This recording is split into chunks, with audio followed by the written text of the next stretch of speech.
Well, hey guys, what's up? Welcome to another one of our Slant Alpha adventures. Glad you could be here. Should be a fun one tonight as we are doing what is going to end up looking very much like our river run streams, I think. Going to be in the Mooney Ovation here, and we're doing a coastal tour of the northern coast of the island of Puerto Rico, or shall I say Puerto Rico. And I'll show you exactly what's on tap in just a moment, but yeah, it should be a good one, guys.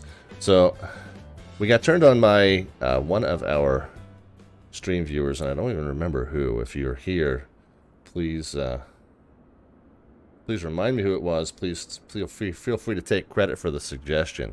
But one of our stream viewers had suggested that we check out this island called Cuylers over here on the eastern side, the Isla de Culebra, over here just east of the main island of Puerto Rico, and said that there's this little runway here, this little Culebra airport that has a runway that is very much like kind of a, what they call a St. Bart's Light, I guess, if you will. Kind of a similar version to St. Bart's, where you have to come in, kind of come low over the hills. And what I've kind of done a little bit of research on this. There's these two hills here. There's this hill, and it's hard to see maybe. There's a hill there, and there's a hill there. So you end up making an approach kind of through this channel and down this valley, and you follow this road, and you make a kind of a last-second turn onto the centered line for runway 13 at Culebra. And they call that the slide. What's the, I can't remember now the Spanish term that they call this. La Chorrera. And my Spanish is terrible, because I can't roll my R's. I have a tongue deformity. I can't roll my R's. But La Chorrera, and that is called the slide, as they slide the plane sideways almost to get down into this tight left turn onto the final approach course. It's a 400-foot hill, a half mile from the runway. So, very interesting approach. That's what we're going to finish with tonight. We are starting over here on the far western, northwestern corner of the island.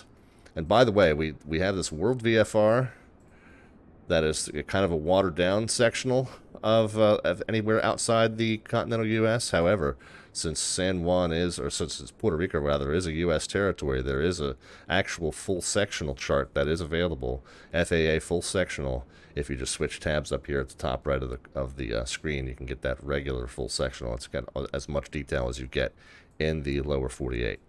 So we're going to start over here, and what do they call this? Aguadilla, I believe. Aguadilla Airport, single runway airport over here on the west side. It is a Delta, so there is a tower controller there, but no VATSIM air traffic control online for us at the moment. But that's where we're going to start.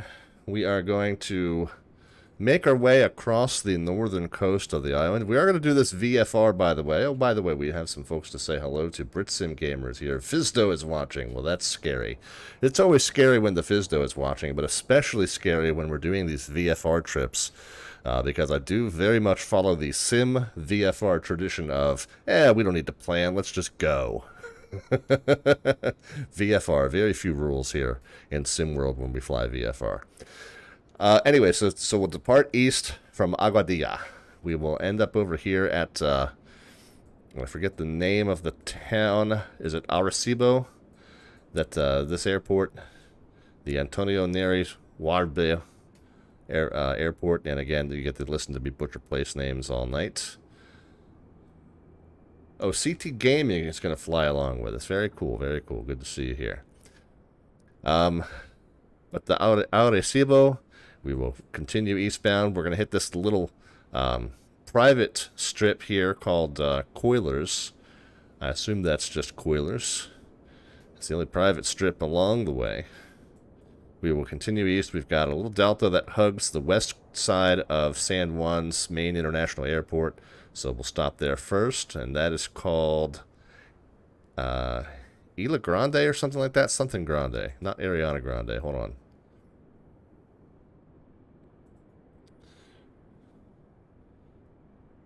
Yeah, Isla Grande. Isla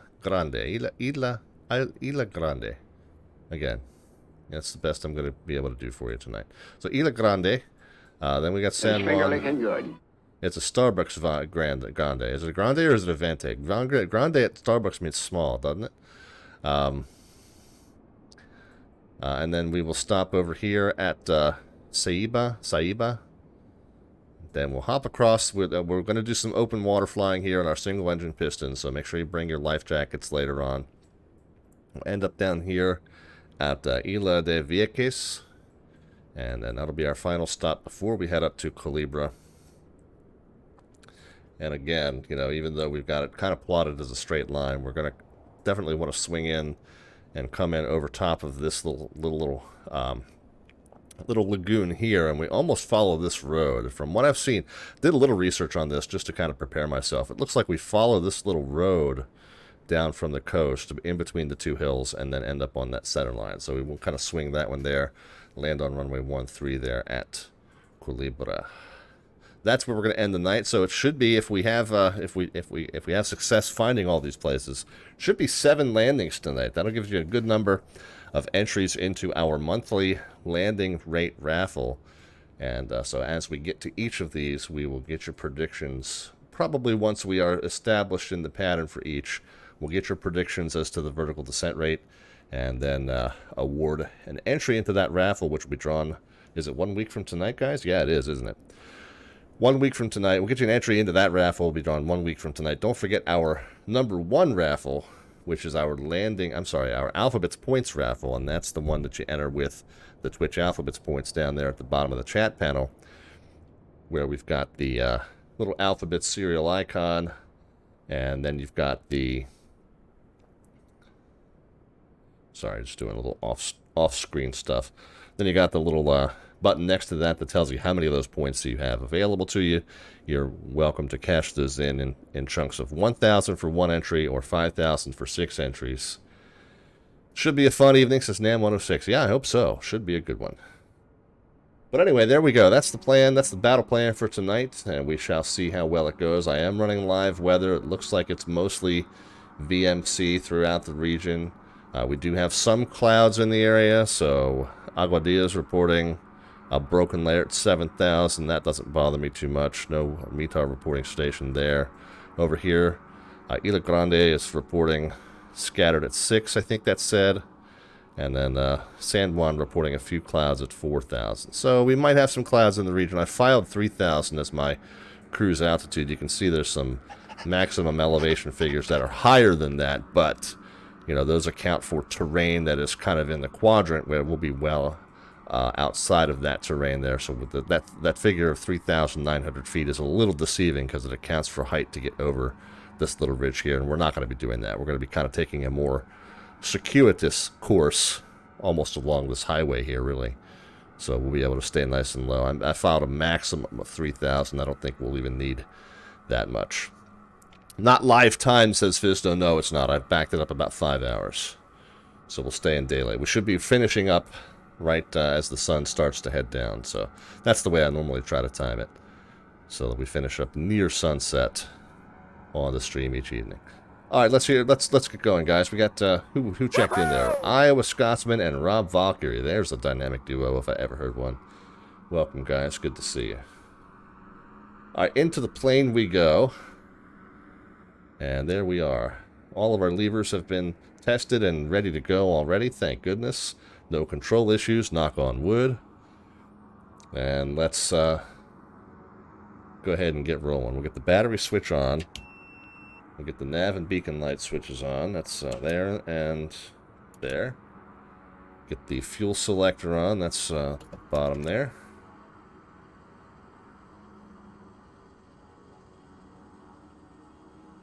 Let's, oh, I lost my place. Fuel selector, throttle prop, and mix will go all forward. We'll prime the pump a little bit. We'll run that for about 4 seconds. 2, 3, 4, and good. Mix can come back out. Throttle will go crack to about 10%.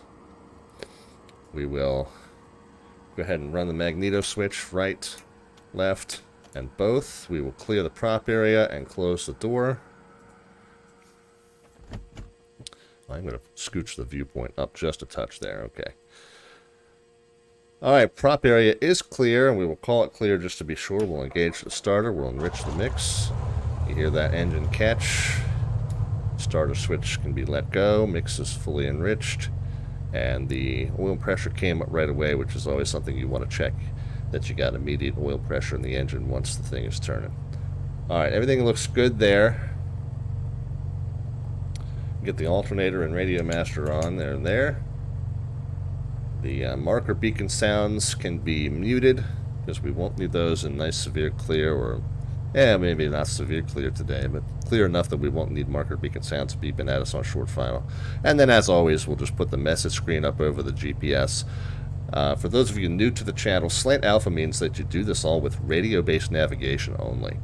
So we would pretend, per se, let me do this right.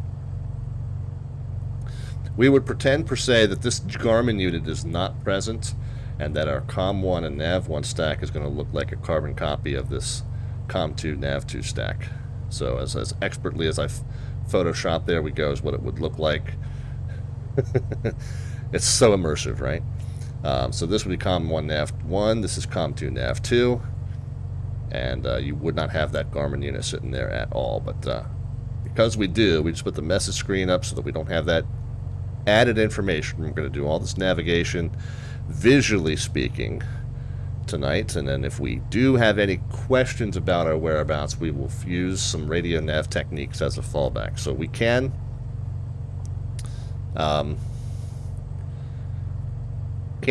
tune some nav radios if we need to, but for tonight I don't think we will. 22.8 is what we're going to put the COM1 radio on. We'll swap that in, and that's our VATSIM universal CTAF frequency. Cutlass is here, says good evening. Vista says, don't you have the option to have an all traditional panel? I don't think so, not in this aircraft. This is the Coronado Mooney Ovation. I don't remember seeing a what they would call a slant alpha panel for this aircraft. However, if there is one and somebody's got a link, check out the tablet in the right seat pocket. Oh, that'd be glorious if that was if that is an option. That would be really interesting information. Static elements, our pilot, co-pilot. Well, we can, yeah, hide them.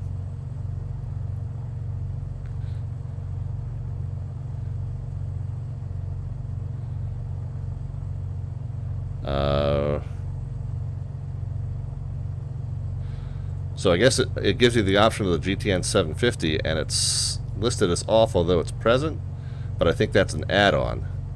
So yeah, so I guess this changes to like an add-on version of the 750, and this is like the default version. So no, unfortunately no, but thank you. You taught me more about this plane than I already knew, so that was nice anyway. Oh, Just Flight has one like that. Okay, yeah, not this one. All right, let's do one last thing. Is let's calibrate our altimeter. The field elevation here, 237 feet. We can also see that on the airport diagram itself, which is right here, 237. We'll go ahead and, it looks like we're showing pretty close to that, but we'll bump the altimeter up just a touch. You know what? I'm going to leave it kind of where it is, because the elevation here on the east end of the field is 194. Elevation on the west end of the field is 237. We're actually sitting kind of almost closer to where the 194-foot elevation is. So if it's reading close to 200, that's probably fine. I'm going to call that close enough, guys.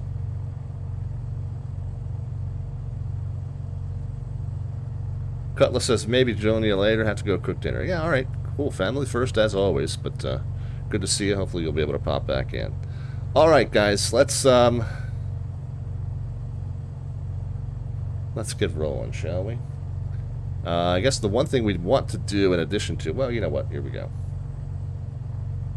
Even though we're following very few rules today, VFR, let's at least get a METAR observation for where we are. TJ, what is it? BQ.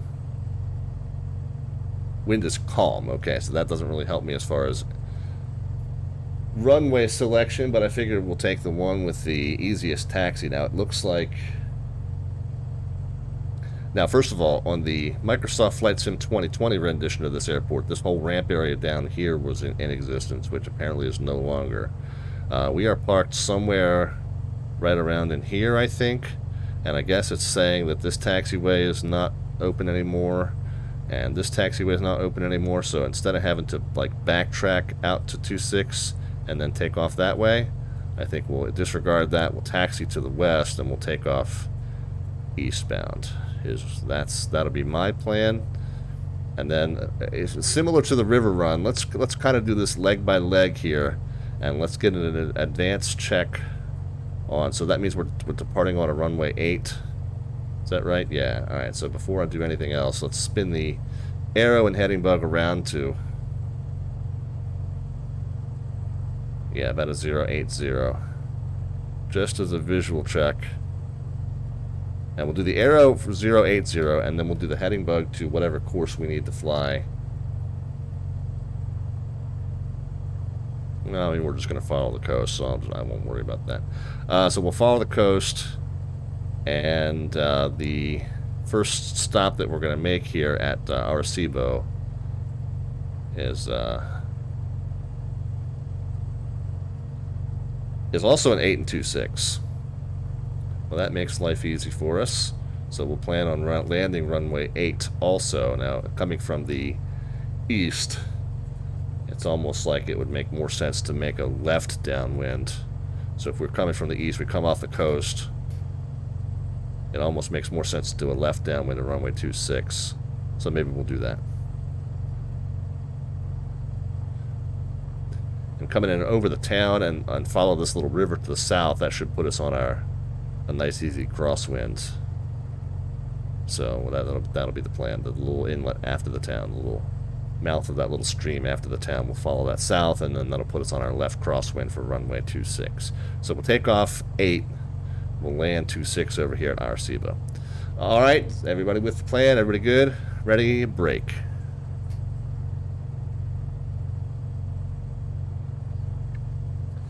Parking brake is off. Taxi light is on. We're taxiing westbound, that's left. And what's the name of this place? Aguadilla traffic.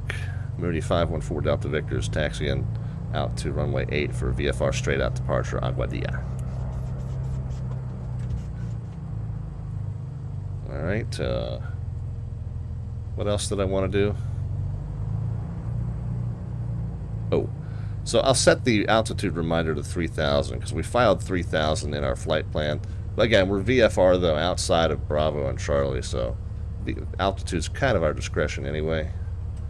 But nice to at least remind yourself what you filed and kind of stick to that as best you can. And remember, when you're at or below 3,000 above ground level, that eastbound and westbound VFR cruise altitude doesn't really apply to you, so we don't have to go up to 3,500. When you're going to stay within 3,000 of the ground, it's not right to force you to go higher, especially for these real short type hops that we're going to be doing. All right, how's the sound, guys? How's the sound blend? Sounds like it's looking good in the mix, but it's a little quiet in my ears, so let me fix that. There we go. Now we can hear an airplane.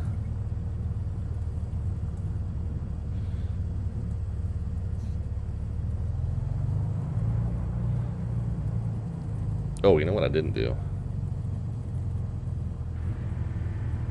We didn't set flaps for departure. Did I skip anything else in our taxi out? I know I want to do a run-up when we get down to the end of the runway. We set the flight plan, we set the altimeter, field elevation verified, comm radio set. Oh, I don't know that I turned the transponder. Oh, okay, it is already in mode C. We'll squawk 1200. I don't know what they do in Puerto Rico, whether they follow 7,000 for VFR or 1200 for VFR, but we'll assume 1200 since it's kind of the U.S. Nav ADIA tuner's not needed, heading bug, initial altitude. Oh, let's go ahead and check our speed brake operation, make sure that works. We'll assume that somebody sitting in the right seat will check on that for us as well, because We got one of those on the other side, but we can't really see it from here. Oh, you can kind of see just a little corner of it. Alright, so Mooney brake is working. Then we would have set flaps. Trim is set for departure, so we're good there. Taxi reading was brief. Taxi light on. Okay, so we're caught up. We missed a couple of little steps that we would have done on the ramp, but we're okay.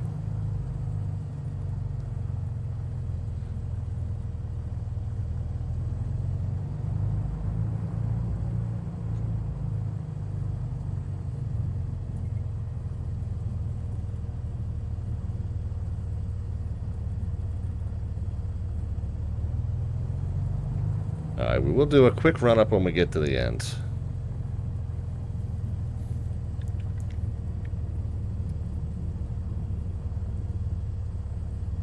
And I'll tell you what. I think the traffic behind us is flying with us today, so I don't think there's anybody who wants to go around us. But just in case, we'll pull off. We'll do a quick pull off and we'll do a quick run-up here.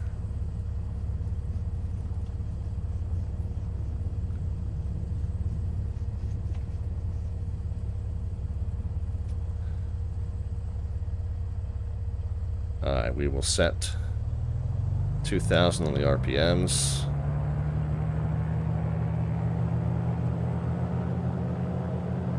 Sorry, we'll set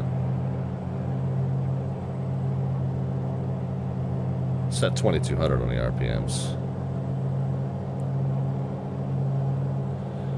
Okay, we'll go the left mag switch. Okay, we see about a 30 RPM drop there.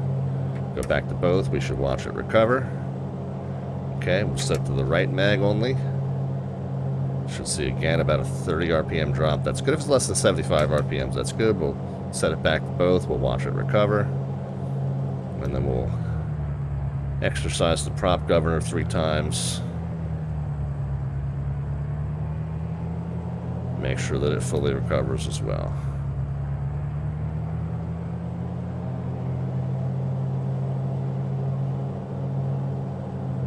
Alright, we are ready to go, guys. Let's check behind us, make sure we're not cutting anybody off. Okay. Aguadilla traffic. Mooney 514 Delta Victor departing runway 8 VFR straight out the eastbound on the coast. Aguadilla. Alright, so we're taking the runway. We'll get the strobes on, landing lights on, taxi light off, pitot heat on. Check final. Nobody observed. Check the runway. Nobody observed. Ideally, you want to do that before you cross the threshold. Yeah, FISDO says yeah, Puerto Rico definitely part of the FAA world. So I assume that means I know that's true chart wise. I didn't know if that meant it for squawk codes as well, but figured it probably did. Anyway, takeoff power set. Let's go.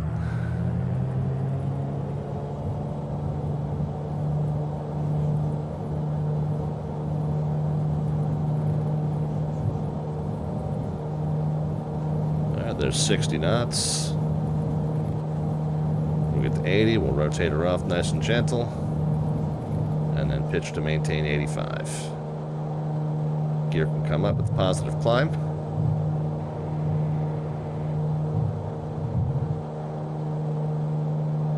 I don't know why. See my flaps. Lever did the same thing to me on the Mooney as it did on the 737, which had just decided on a mind of its own to go down another notch there. So that was weird. But, you know, now we've definitely got enough airspeed and altitude. Flaps are in.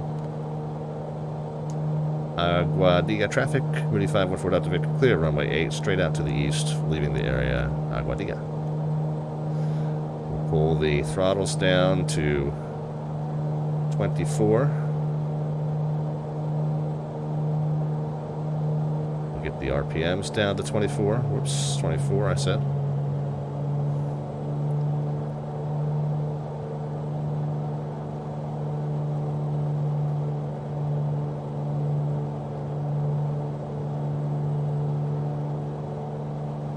Throw a little up trim in it so I don't have to yank so hard on the yoke.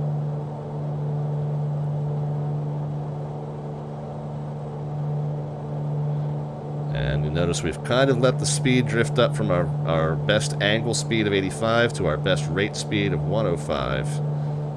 And I think we'll stop the climb at about 2,000. I don't think we need any higher than 2 here for this, at least this first trip. We're going to be following the coast and pretty low terrain here. By the way, that total mileage on this first leg, 26 miles it looked like. Yeah, 26. So what's that going to be in the Mooney once we get leveled off and we get the speed up? About 3 miles a minute. Let's say we're doing a little slower than 3 miles a minute once we factor in this climb. So what's that going to mean for us time-wise? 26 miles. Now 3 times 8 is 24. So 8 minutes. So we'll say maybe 10, because if we do the first couple miles a little slower. So we'll say 10 minutes. And we got airborne just prior to 7:30. So we'll call that a 7, maybe 28 departure. And so about 7:38 maybe we should be looking for this little river inlet here. Now, of course, obviously the mileage, if we track this little zigzag along the coast, is going to be a little bit higher than the straight line distance. But I still think 10, maybe 12 minute flight is all this first leg is going to be until we are at least in the pattern down there at Arecibo. Tomo arigato, Mr. Roboto. So welcome, guys. Glad that you could fly along with us tonight. The stream's called Slant Alpha Adventures. Slant Alpha refers to the fact that we do this all with radio-based navigation only. And matter of fact, we're not using any kind of instrument navigation so far tonight. If we do have any question about our whereabouts, though, we'll back up our visual navigation, our comparison of what's on the terrain to what's on the chart. We'll back that up with radio-based analog navigation using these gauges here, but not using the GPS screen here. That's what Slant Alpha means. No RNAV capability in this aircraft, doing all the navigation the way before you would have had the advent of all this fancy technology in the aircraft with you. Streaming schedule, typically Mondays, Wednesdays, and Fridays at 7 p.m. U.S. Eastern Time. Now, first of all, be aware that we're coming up on the switch to Standard Time, so the 2300 Zulu start time is going to shove itself back by an hour here in a couple weeks to midnight Zulu time on the day ahead. The other thing to note is that we are going to be off on Friday because Saturday morning is VATSIM Cross the Pond Day, what I like to refer to as VATSIM Christmas, although the beautiful thing about Cross the Pond is we do it twice a year. But VATSIM Cross the Pond eastbound coming up on Saturday, and Saturday morning we'll actually be controlling at Dulles International Airport, and I've been assigned a ramp position, so I will be making sure you guys get pushed off of the ramp in an orderly fashion, reasonably close to your push times to get out of your slot times on time. We'll do our best anyway. I am flipping the arrow and heading bug around to the runway heading of 26.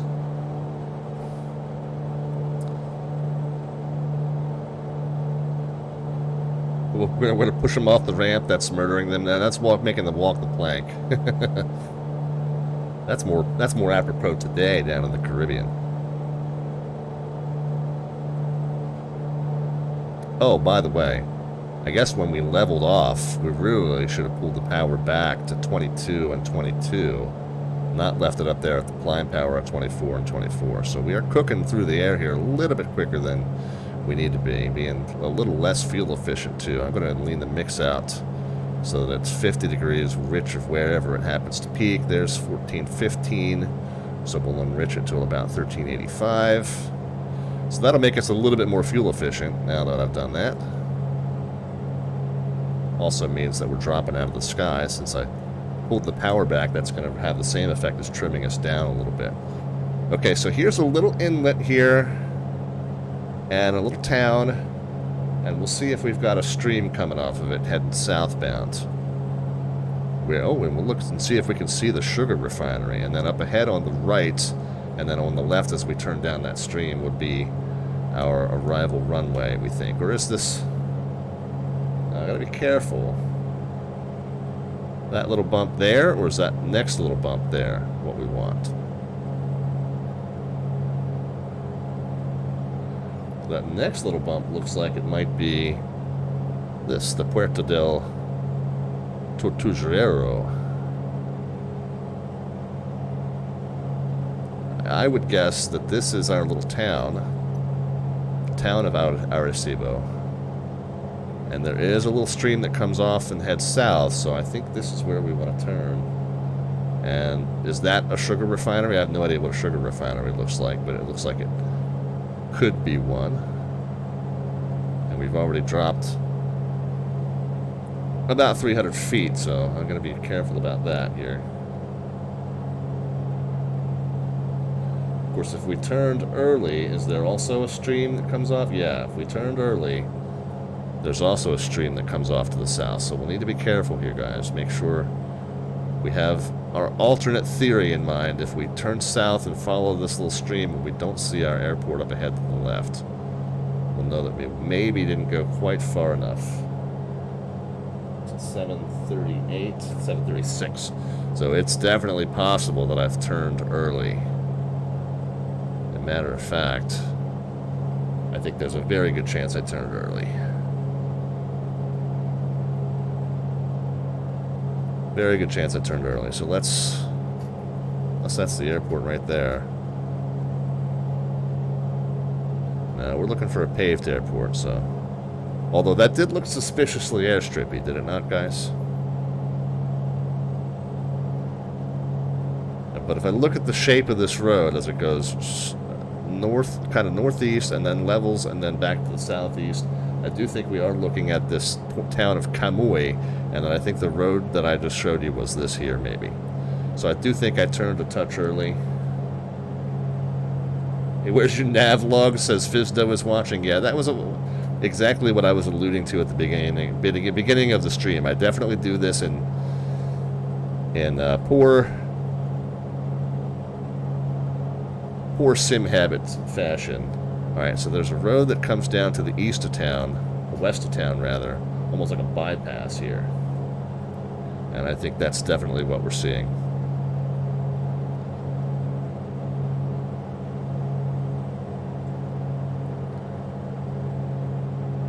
CTR Gaming is still with us. Alright, we haven't lost you yet. Alright, that's good to know. That's good to know. I thought you were saying the airport's still behind me. Don't give me any hints, guys. That's one thing I prefer not to have hints. If I get lost, let me get lost and let me figure it out. But no, I know you're saying you're still behind me. That's fine. That's cool. All good. Glad you're flying along with us. Alright, so I think this is a little bit more of a pronounced river stream, whatever you want to call it. And so we'll look for that airport up ahead.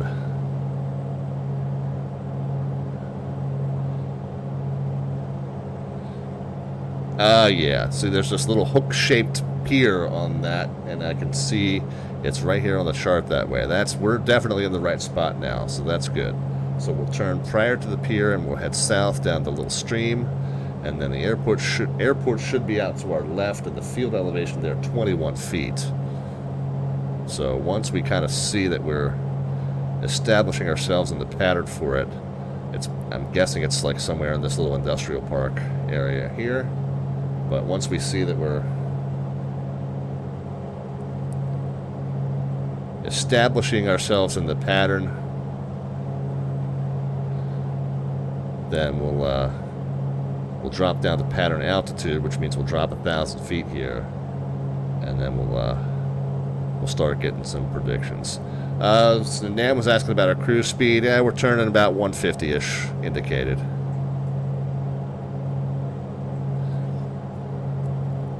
Alright, so north to south. Definitely seeing that pier that was very well depicted on the chart.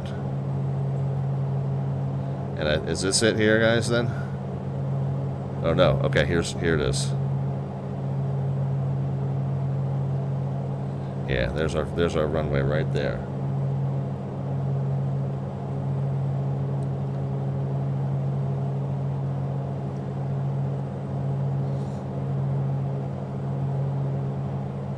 Alright. Arecibo traffic, Mooney 514 Delta Victor is about 2 miles off the west end at 2,100. We'll continue southbound, then enter a 45 left downwind for the runway 26 at Arecibo. Alright, so we'll kind of continue down the valley here. You don't want to just turn downwind and then descend into that downwind, especially at a low wing. Very, very vulnerable to descending on top of a high wing that would not be able to see you. So we don't want to just descend into the pattern. We want to kind of extend down here. We'll enter a 45. We'll maybe do that right teardrop. And then enter a kind of a 45 to left downwind. Whoops. Bumped my volume on my headset way up. And now I can't hear myself talk. Alright, that's fine. That's better. But yeah, we'll extend down here. We're going to go ahead and start pulling power. Start entering a descent. We're going to watch the descent because obviously we're descending into a little bit of terrain. But let's just not lose sight. Okay, it's right here. So the down cluster, if there's a rectangular section of town, it's just to the east, north and east of that. Okay. Alright, and I try not to use that Mooney speed brake if I can help it. I try, that's like a last resort thing. But let's go ahead and pull the power pretty far back. We are gonna switch fuel tanks here in a moment too. Whoops. I'm losing the airspeed that I want, but I'm gaining the altitude back, which is not what I want.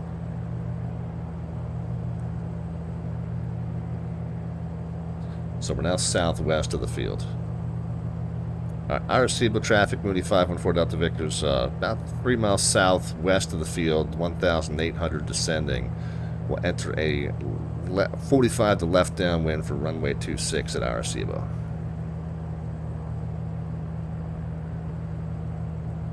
Alright, let's real quick while we're thinking about it, let's get the fuel boost pump on.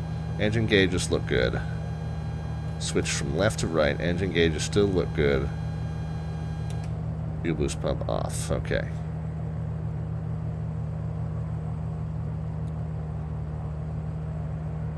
It's not Braden this year. What's going on, Braden? I know your handle says it's not Braden, but I have a feeling that it is, really. So we'll say hi, Braden. Okay, and again, this is our runway direction, more or less. So if we turn 45 degrees more, that should put us kind of on a 45 with respect to the runway heading. So that should be about right. And I think we did, oh, yep, I just saw the green flash there. So continuing to descend, get down to pattern altitude, put a little bit of throttle back in it. Don't want to get too low. We can actually drop the first notch of flaps as we're below the white arc.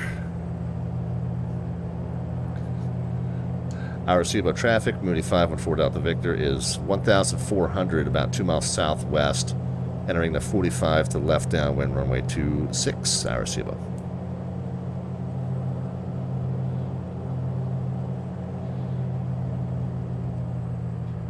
Alright, now that we're out from the worst of the terrain there, we'll go ahead and drop the rest of the way down to the 1,000 feet that we want to be at. We'll start thinking about flaps too. You guys can start putting some predictions into the chat as far as the vertical descent rate upon touchdown. No bot command. Minus sign is even optional. We know that you meet a descent rate whether you put minus or not. Predicting the vertical descent rate upon touchdown. And the closest predictor gets an automatic entry into our landing rate raffle, which we'll pull the winner of on our stream 1 week from tonight. So there's just under 1,000. Let's trim it up and power it back up. Maybe go ahead and get that second notch of flaps in.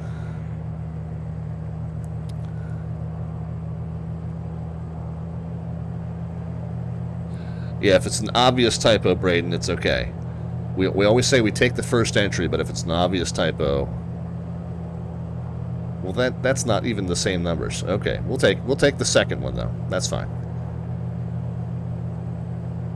Normally it's the first one only, but if it's obviously a typo, we'll cut you a little slack on it. Downwind Sim's here. 1.21 gigawatts. Let's see if we can keep that 1,000 feet.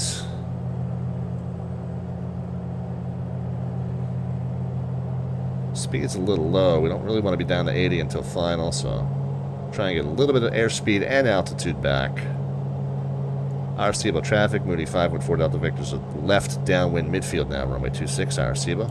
Alright, let's start spotting our turn-in point. I think we'll use this little warehouse or whatever cluster of buildings that is there.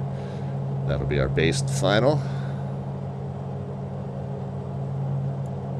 Alright. Altitude's trimming out nicely. Airspeed came back nicely.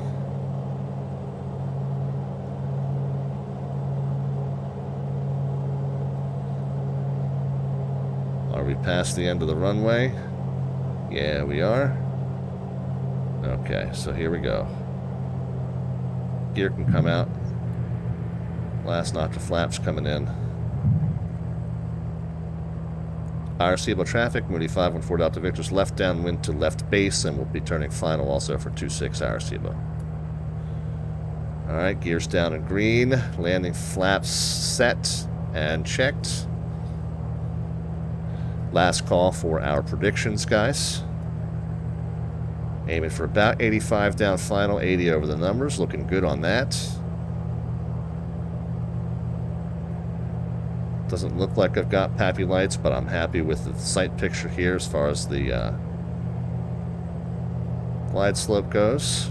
Glide path goes. Whatever you want to call it. Little fast, pull a little bit of power out.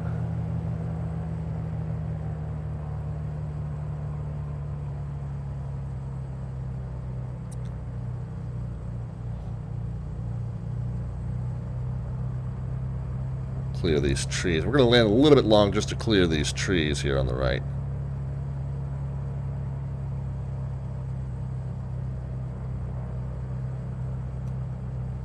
I'm a little left to center line, but it's okay. We're happy with it.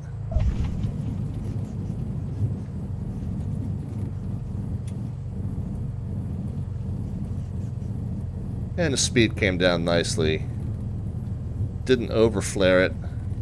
Came down a little firmish, but certainly acceptable.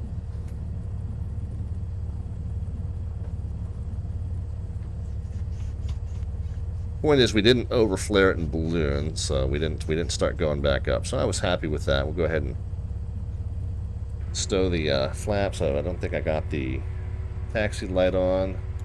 Strobes and landing lights and pitot off. Arecibo traffic. Mooney 514 Delta Victor's clear, runway 26, Arecibo. Yeah, 122 was good. It's not too far off of that. I think overall, very pleased with it. We'll show you the winning numbers here in just a moment.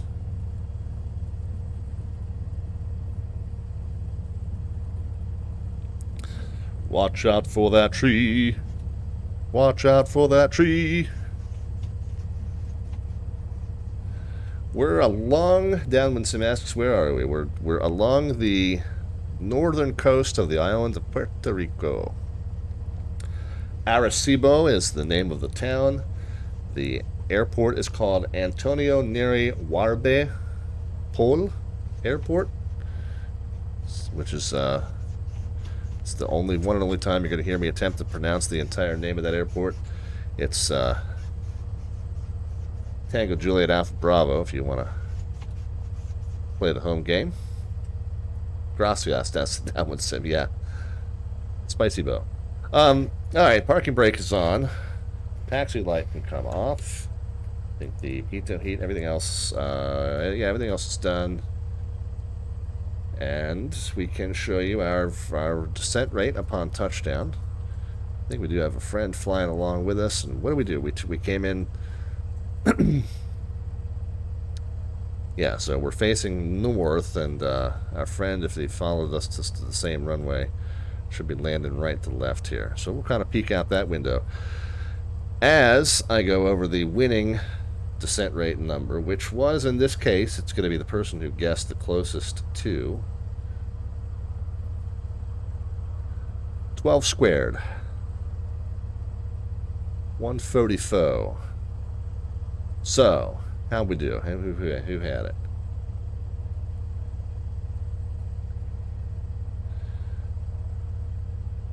We had guesses of 77, 43. We're skipping the 546. We got a 55.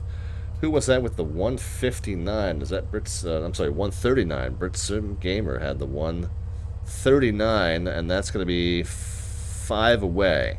So winning range is now 139 to 149. So 122 wasn't too bad, but I don't think we had anybody else in that range. 139 to 149, do we? Going once, going twice. Nope, VATSIM Gamer gets another one, guys. Very good.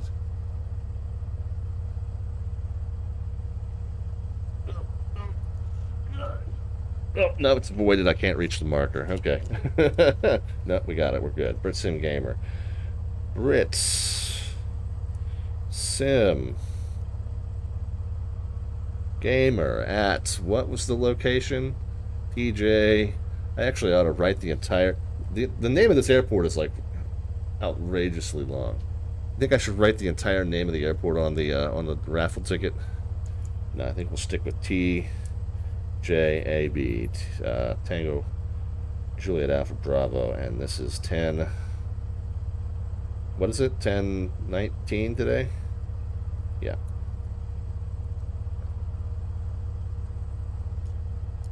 All right, there we go. One down. We got 6 more to go if all goes well, guys.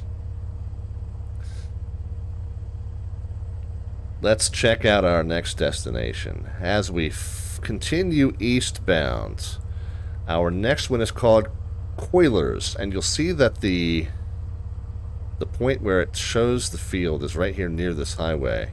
The point on the chart is a little bit north of that, like right kind of where this little side road is and where the stream comes in. So we got another little stream.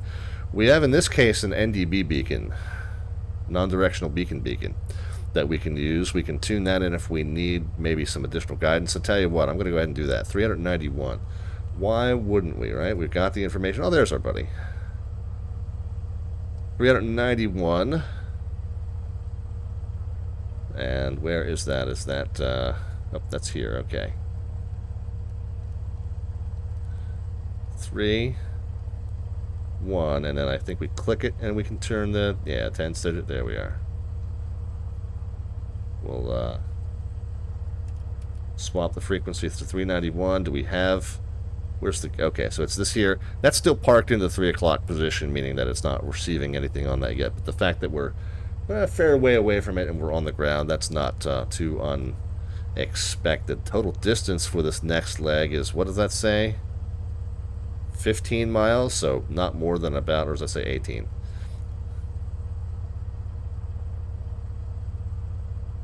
Yeah, 18 miles. So that shouldn't be more than about 6 minutes, but it'll be a little bit longer, of course, because, you know, we're going to be climbing. Again, I don't think we're going to go too much higher than about 2,000. I think it would be fun, instead of following, do we follow the coast or do we follow the highway, guys? I think the coast will probably be easier. We'll try, I'll tell you what, we'll try the highway. If we have trouble keeping sight of the highway as we go, then we'll follow the coast. Coast will definitely be easier to identify maybe this little dip in this lake, and we'll do the coast. I don't trust my navigation skills along this highway. This whole highway is going to look all going to look the same. Anyway, so we'll head back up to the coast, straight out. We'll go straight out runway 8. OCT said my sim crashed. I'll be back, landing soon. Okay, yeah, sorry about that. So straight out to the coast, and then we'll do the same thing. As we see it, kind of, there's a little section where it sweeps up to the north, and there's a lake there. We'll have that NDB to cross-reference, and then when it cuts back to the east, this next little inlet and stream is where we'll want to go. So that's the plan, and then let's plan ahead and see what runway kind of facility we have at our destination. Whoops. Try to scroll, not zoom there. 2,000-foot turf on a 6 and 2.4, and again, it's all the same. Probably easiest.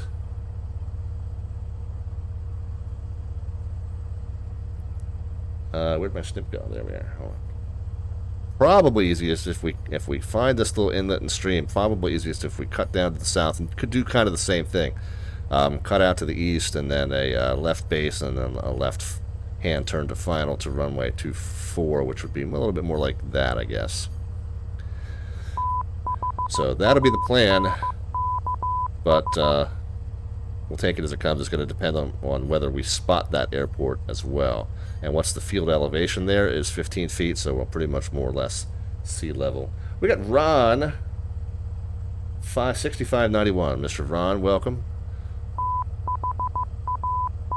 And Super Motohead. That's not just any Motohead there. That is a Super Motohead. Guys, we are really, really close to hitting 3,000 Twitch followers. This might, in fact, be the night. But once we officially cross... Now, I know the profile says I've got 3,000. It's not quite. It's close. Twitch likes to round up. When we officially cross 3,000, we'll put a celebration night on the schedule, probably a couple weeks out. Give you guys a chance to clear that date and be here. Our monthly raffles, you don't need to be present to win, but the special giveaway nights you do. So I'll give you a couple weeks notice. But yeah, we're getting really, really close on that, guys. So I'll keep you posted. All right. Anyway, so that's the plan. Again, just to make sure we're all on the same page here. We'll see how the coach draws it up on the chalkboard. Since we landed that direction and rolled it fairly long and turned off, so I think instead of taxiing all the way back, we'll just depart straight out on runway 8. We'll go straight out to the coast. We'll follow the coast. We'll look for this point where it sweeps up to the north and cuts to the east. That'll be our clue. We'll have this lake here. We're also tuned to this NDB on frequency 391, so we'll have some cross-reference in the instrumentation to go by, just to make sure we're looking at what we think we are. And then again, it's this little dip in the coast with a little stream that comes off of it. We're going to fly down to the south and then kind of try to join a left downwind, left base, and left final to runway 24 at Cuylers. So that's the plan. Let's synchronize our watches and get rolling, guys. That's left final. No, left downwind, left base, and then turn to final. Left turn to final.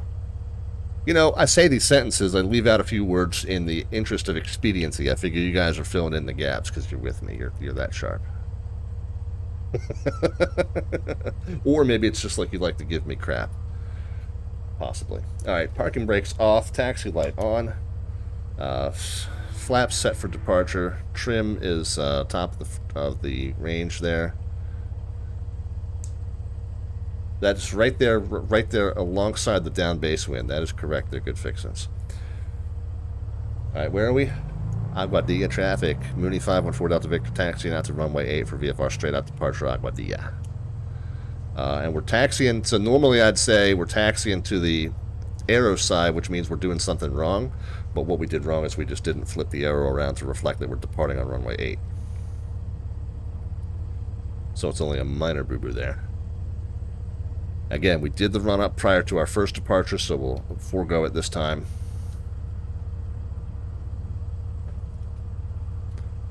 But we can do PITO, strobe, landing lights, taxi light off.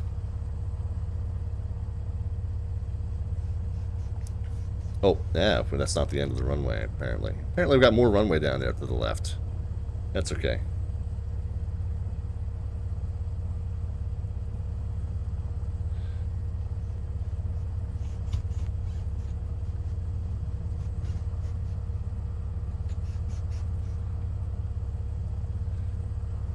Oh, so Ron6591 says, I'm a newbie, looking for learning how to fly. Where can I go for some tutorials? So we have a YouTube channel with some VATSIM tutorials. They are more for getting you acclimated to the VATSIM network and what you say to controllers and filing routes and stuff like that. As far as learning how to fly itself, my tutorials probably aren't real helpful for that, because that's more, my tutorials are more procedural in nature.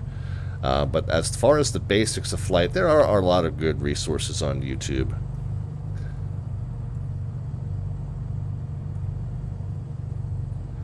But once you have the basics of handling the plane and you want to maybe learn how to do it realistically with realistic procedures, then maybe come back to my tutorials, and then we'll talk about communications and routing and things like that.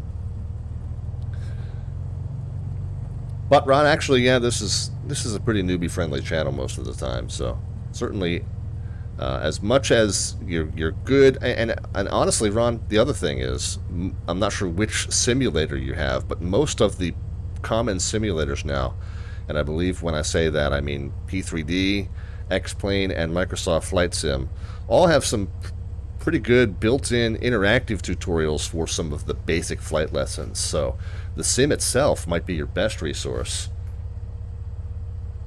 Do you have a recommendation on yoke and etc.?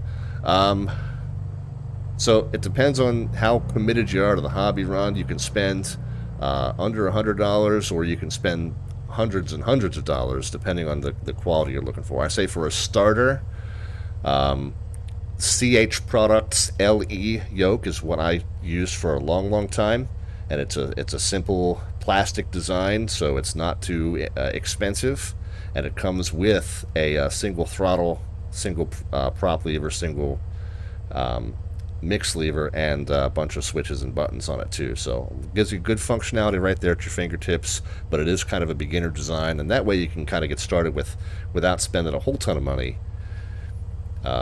before you're really sure that you're going to be committed to the hobby. But the CH Products, and it's the CH Products LE yoke. They've got a couple different ones, but that's kind of the beginner one. Alright, so we already did the lights, and we've got the taxi light off, flaps and stuff are set, engine temps and pressures are all looking good. Arecibo, Mooney 514 Delta Victor taking... Ooh, nobody made an announcement on Unicom there. Unless they did it on text and I didn't see it. Yeah, no announcement on Unicom. We would have had one of our arrivals that we just about had an issue with. So if that's our friend that's flying on the channel with us, make sure if you're not communicating by voice on the channel, at least communicate by text. Let us know. So that could have been fun. Arecibo traffic, Mooney 514 Delta Victor, departing runway 8, VFR straight out Arecibo. But that's why you always check anyway, right, guys?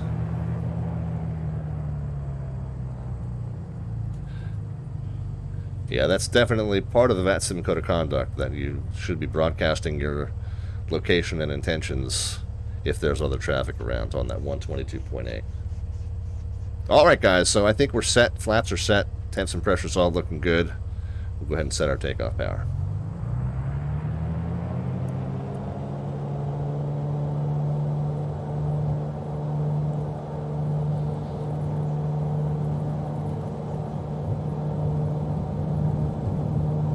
Airspeed's coming up. Airspeed comes up through 80. We'll rotate her. Nice and gentle off the runway. Gear comes up with a positive climb. Whoop. Now pitch too aggressively now. Let's get the nose down, get the speed up to 80.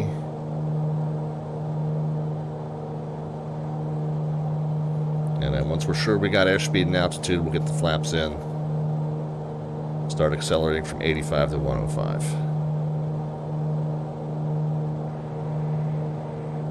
We'll pull the engine power down from takeoff to climb, so from full throttle to 24. We'll pull the RPMs down to about 2400, so 24 and 24 are kind of what I use for my climb power. Arecibo traffic, Mooney 514 Delta Victor, clear runway 8. We're VFR straight out to the east, leaving the area. Last call, Arecibo. Alright, gears up, flaps up. We're at takeoff power. I mean, we're reduced from takeoff to climb power, getting the nose down, getting accelerated. Oh,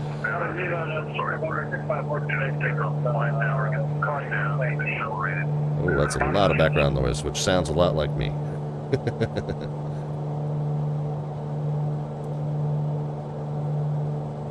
Alrighty, so up to that 105 now. And what are we at, 1,000? We'll keep her climbing up to about 2. Join the coast, heading east. Vizdo says, the biggest thing that keeps me from announcing on CTAF is I don't know how to pronounce the airport names. Yeah, well, I don't let that stop me. I don't know how to pronounce anything. Make it up as I go. But you can always do that on text also. If you're really nervous about doing it on voice, you can always do it on text. Alright, what did we say? We're going to land on 2-4 there, I think, at our destination. So let's...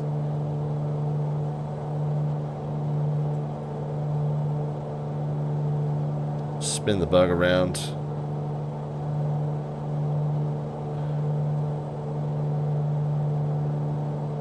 ready for that when it comes, hopefully. Part 2 Victor, clear runway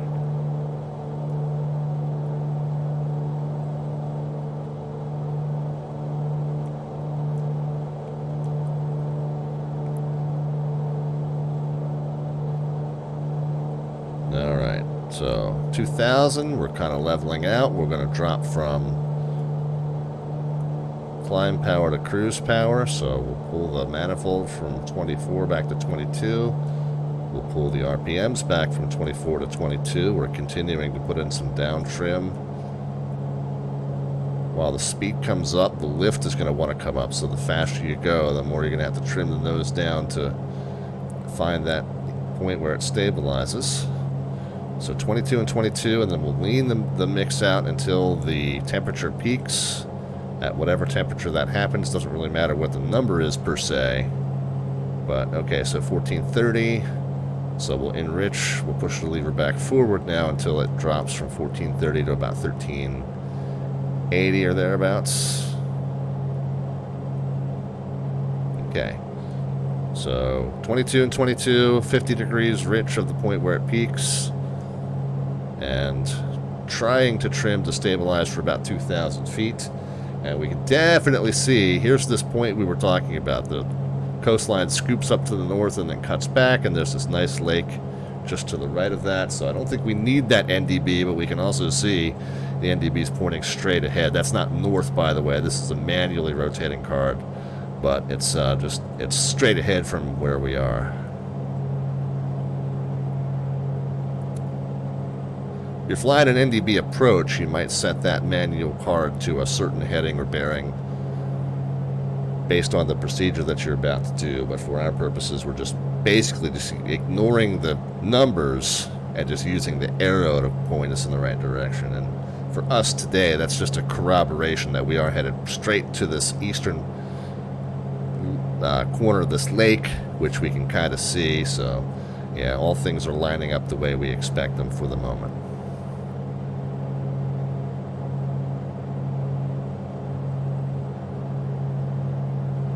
One checklist. Oh, jeez, almost threw my keyboard right through the monitor, guys. That would have been fun. An undocumented checklist item that we needed to take care of is now done.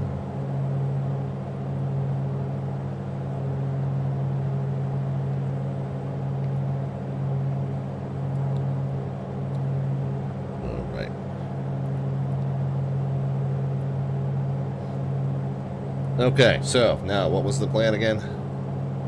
What are we doing, guys? Okay, north and then east, and then the little town, then a little point, cut to the south, and we'll circle around to the left looking for something suspiciously airstrippy. 2,000-foot turf field there, so we're not going to have a lot in the way of an obvious airport. But we know on this channel what looks suspiciously airstrippy. We'll figure it out.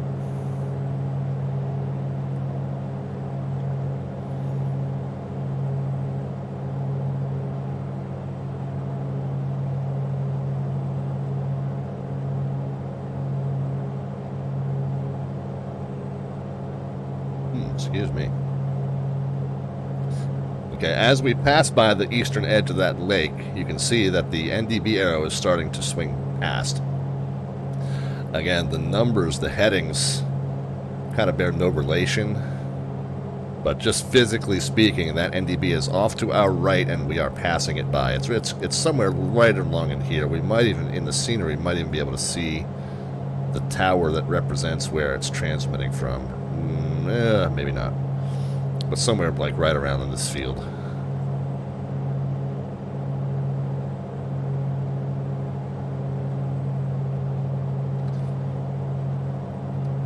Fuel balance is looking pretty good. Right tank's a little heavier, so we'll leave it. Alright, now we cut to the east. We got a bump, an inlet and a bump, and a little stream that comes in.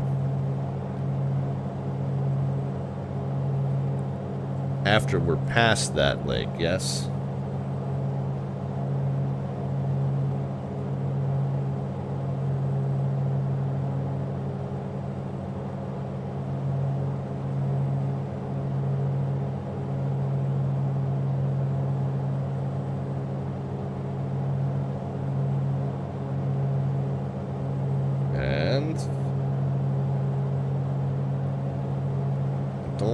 really... Well, I see a more substantial stream. Oh, so maybe... Okay, so this is the stream that comes in and cuts left. Yeah. Our airfield should be, like, right down here. I'm guessing that's it, guys.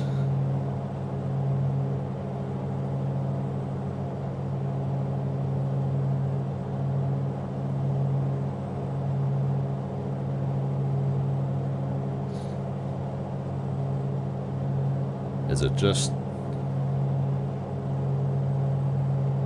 Yeah, that's gotta be it.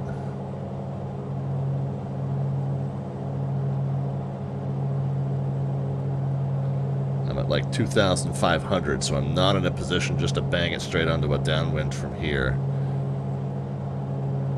No, so, now I'm not convinced. It doesn't really line up with the arrow direction. Mike test. 5 by 5. Appreciate it. I mean, that might be. That's a candidate.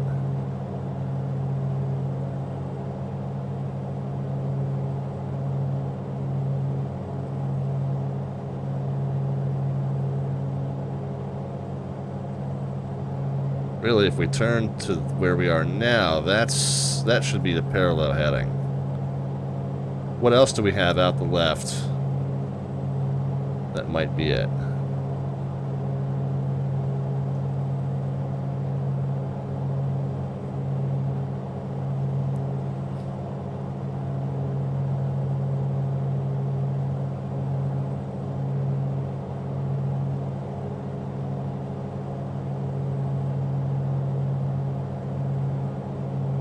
This little strip along the river. That could actually, that's looking maybe even a little better. Are we like perpendicular to it now? Yeah, we are. That's looking a little better, I think.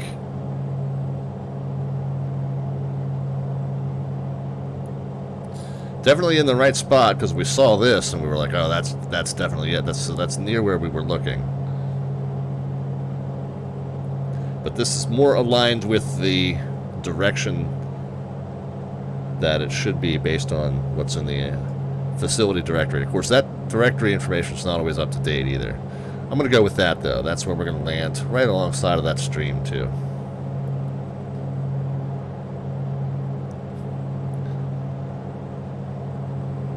Alright, so I'm going to go... We're going to go a left downwind to runway 24.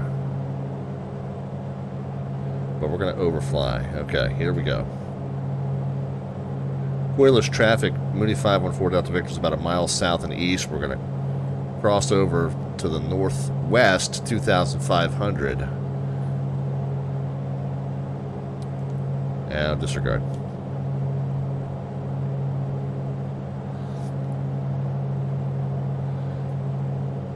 We'll 180. We'll cross over northwest to southeast. Then we'll maneuver for a 45 to the left downwind runway 24 at Cuylers, or 2,500 descending. Okay, so I'm gonna reverse the plan here. I'll show you. I'll draw out on the chart what I started to do and then what I decided not to do. Let's pull some power, get into a nice gentle descent.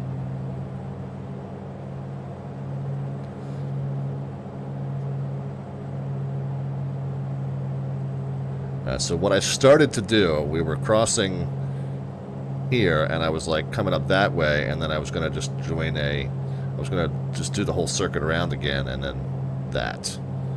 I decided that wasn't a great idea. I decided what I would do instead is do a more traditional full pattern. So we'll cross northeast to southwest at 1,500. And then we'll maneuver around for the 45, the left downwind, left base, and final to 24.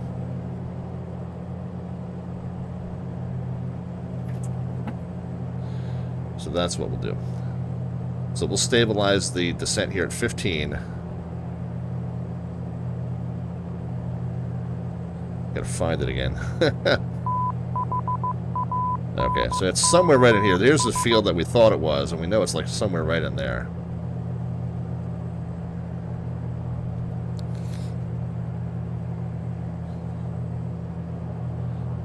Level out at 1500. Cuylers traffic, Mooney 514 Delta Victor is about 2 miles northwest, 1500. We're going to overfly southeast, then maneuver for a 45 to left downwind runway 24 at Cuylers.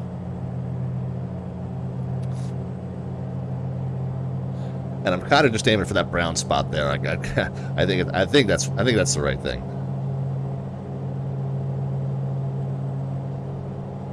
Steffigers, is that where we at with that Twitch username? I have no idea. Steffigers is what I'm going with. Steffigers, welcome to the channel. Good to see you here. Flying along in the Mooney Ovation. We're on the north coast of the island of Puerto Rico. Just doing a little coastal tour.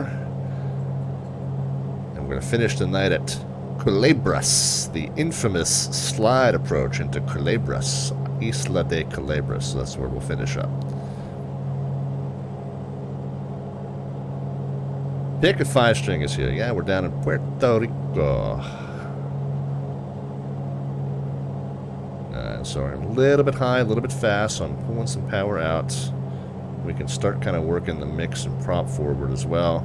You can see that my yoke's getting just a little bit jittery on that left response, so you just got to bear with me for 1 second while I just kind of slam it to the left, and that normally fixes it for a little bit.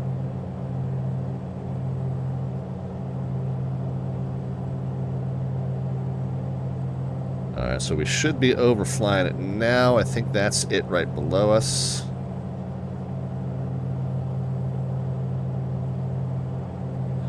And then we're going to end up flying to the north to go downwind to the south. Cuylers traffic, Mooney 514 Delta Victor's over top midfield 1700. We're proceeding southeastbound. We'll spin around for a 45 left downwind to runway 24 Cuylers.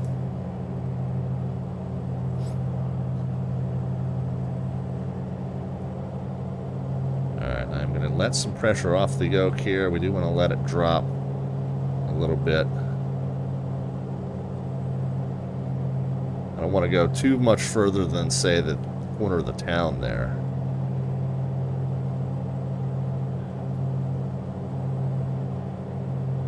Alright, how's our fuel balance? Fuel balance is looking good. So the right tank is going to be a little bit lighter by the time we touch down, but they're dead even right now, so we'll just leave it like it is.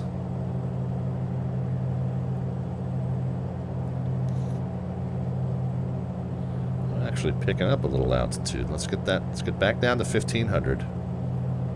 Actually, at this point, as we're going to maneuver, so we're perpendicular rather. We're going to turn on an upwind heading.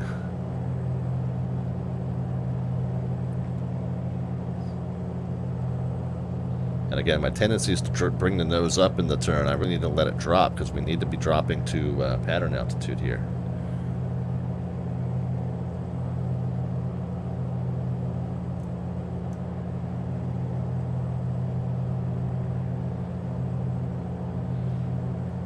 So now we're parallel with the runway, but kind of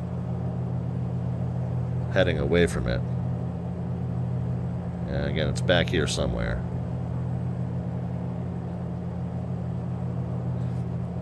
So let's get down to pattern altitude. We'll 180 to the right. That'll put us more or less on our downwind.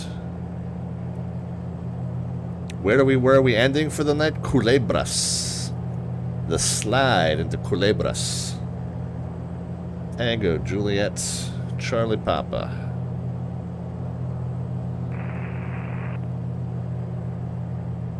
Alright, we're making our 180 turn.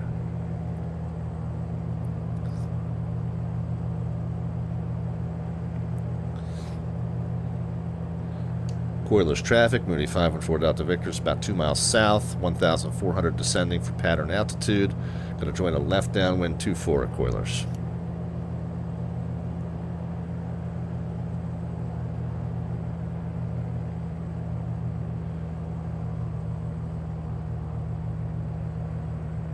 Okay, we kind of want to head for that nice bright green strip that we first thought was it. Because we know it's just to the left of that where the stream is.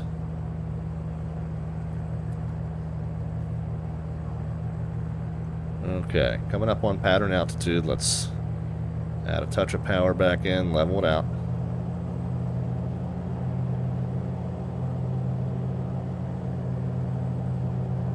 Below the white arc, we get the first notch of flaps in. Guys can start putting some predictions into the chat as far as the vertical descent rate upon touchdown. No bot command necessary, just a number into the chat, positive or negative. We will know in either case that you mean a descent rate, whether you put the minus sign or not. Closest predictor gets an automatic entry into our monthly landing rate raffle, drawn 1 week from tonight. Need not be present to win, but it's fun when you are. Okay, so yeah, here's our runway, right alongside the stream. So we'll kind of shoot for that little cluster of civilization right there as our base and final turn. So we're a little wide out on this base, on this downwind, so a little bit of an extended base. Cuylers traffic, Mooney 514 Delta Victor's in a bit of an extended downwind on the left-hand side for runway 24 Cuylers. Midfield. Loch Ness Waffle has followed. One of the better Twitch usernames I've seen in a while. Welcome. Left-hand side. We are on a left downwind 24, about midfield, yes. Copy that.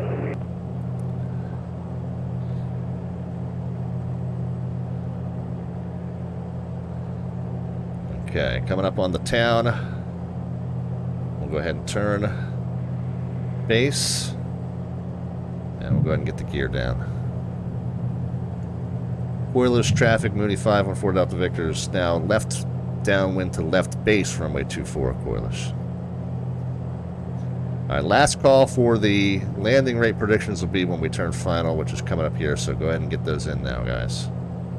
Final notch of flaps in. Power down, get the descent going. A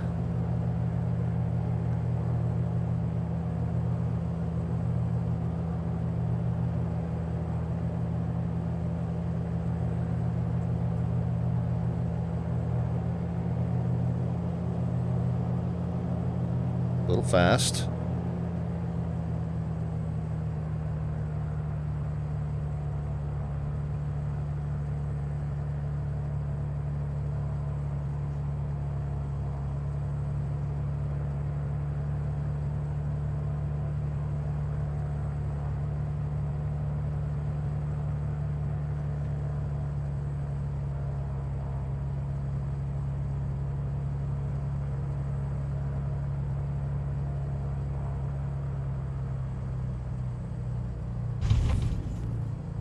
A little bit of a bounce there. Oh, this is pretty rough. Did I actually land in the field that's not the actual runway?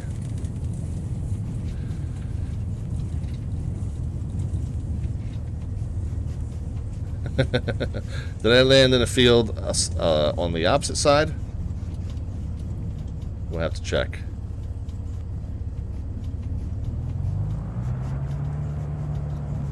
Cuylers traffic, Mooney 514 Delta Victor. Clear of what we think might or might not be the runway, Cuylers.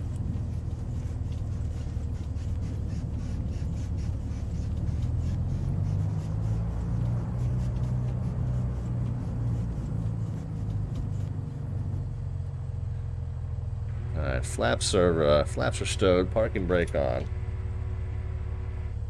Landing lights, strobes, pitot heat off. Let's swing up and take a peek here, guys.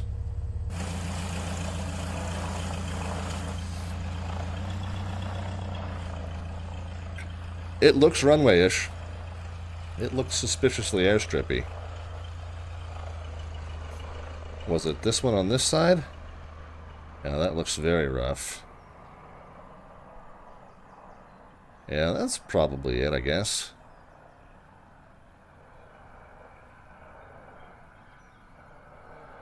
Because this was the big green field I originally thought was it, and then I was like, oh no, it's got to be the one closer to the stream. I mean, this is the only other... Yeah, I guess where we landed must be it, I suppose, unless it's that right there. This has got to be it. Yeah, I agree with you. I agree with you. We're okay. I mean, either way, we landed and we didn't die. Now we got some stuff here burnt into the ortho. Does any of this look like airplanes? I mean, it was really rough, but I believe this is it. Close enough for government work. Well, actually, the other option is this here.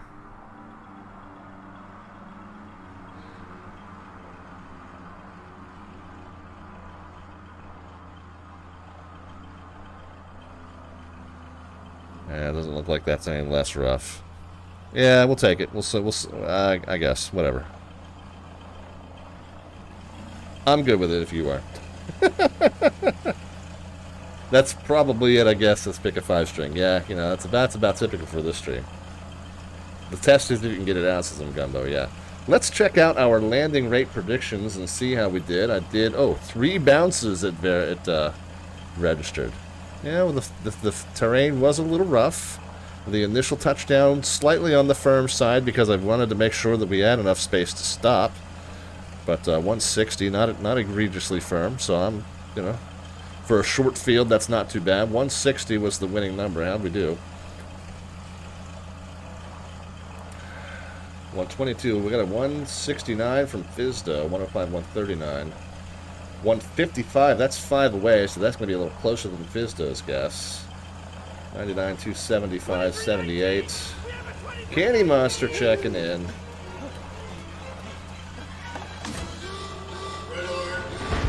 It does look suspiciously like a grass strip.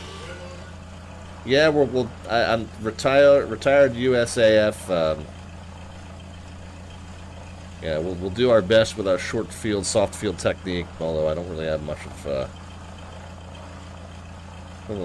One. I think it's the 155 guys. It's Ron, our new friend. Ron 6591 gets the entry. So congrats to Ron. You're entered into a drawing which is going to occur 1 week from tonight. I guess we ought to go over for some new folks that are here on the stream how those drawings work. And so it's Ron 6591. And it's 1019. And what was the identifier here? 02 Papa Romeo. And I put all that information on the ticket just for curiosity's sake. It's obviously the name that's most important. But when we pull the ticket a week from now, we'll get to know who, which landing it was that got our winner their winning entry. The way the raffles work on this channel, guys. And by the way, we're gonna do. We got CTR Gaming that hit the follow there moments ago. Hopefully, I've said hi to everybody. Hopefully, I didn't miss anybody. But hello and welcome. 2 ongoing monthly raffles that happen on this channel. One is our Alphabets Points raffle. That's the one that you enter with the Twitch channel points. The Alphabets Points, as we call them here. They're at the bottom of that chat panel. You got the Alphabets cereal icon down there. You got the button next to that tells you how many of those you have. 1,000 can be cashed in for 1 entry. 5,000 can be cashed in for 6 entries. You do get 6 for the price of 5. But if you don't have enough time to save up with the drawing just 1 week away, it might be better off if you cash them in 1,000 at a time. It's up to you. Do whatever you think. If you don't get enough points to get in on the on the October raffle, we do it every single month. After we draw the winner a week from tonight, we do reset all the entries and start collecting them again for the month of November. So the new folks to the stream, we always give you a fair shot at getting in on these because we do reset all the entries after each drawing. Yeah, so the Alphabets Points raffle and then the landing rate raffle, that's the one that our friend Ron just got an entry into on the 26th, a week from tonight. We will draw both of those winners.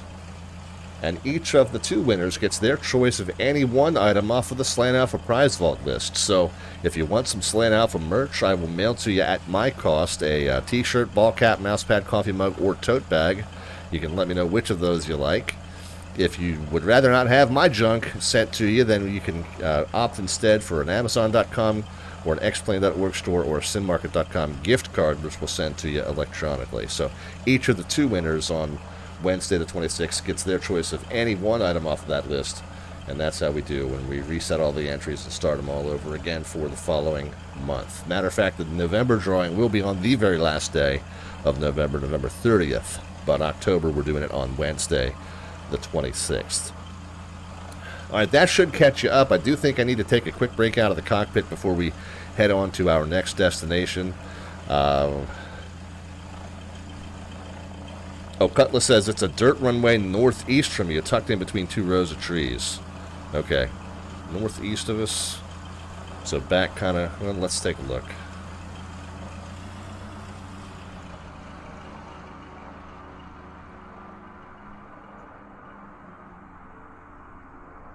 Oh, look at that.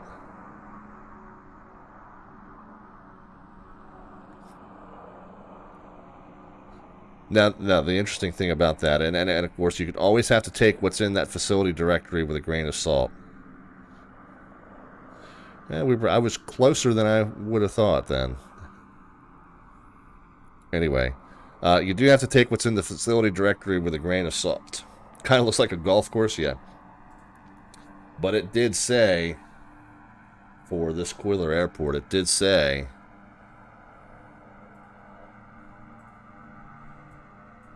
turf. So apparently what it is just dead turf. Turf that died. Oh well. Alright, no big deal. That happens a lot on these bush-style streams. We don't always land exactly where we think we are, and that's just part of the... it puts the adventure in Slant Alpha Adventures. That's just part of the deal, guys. That is extremely narrow, though. Interesting. Alright, well, that's fine. Still, I was overall pleased with the landing, and we'll go ahead and squeeze ourselves out of here. Next destination, for those of you who are flying along with us or just watching, we shouldn't have any trouble spotting this one. This will be, what do they call this one? Isla Grande. So it's just west of the main San Juan International Airport, a little delta that's kind of tucked in underneath that first Charlie shelf. Isla Grande, that'll be our next destination. That'll be a nice, easy one to spot. Like I said, we'll depart 06, we'll go north and east, and we'll fly along the coast, and then we'll, what are they reporting? 130, so I guess it makes sense to land on the eastbound runway. 130 at 10.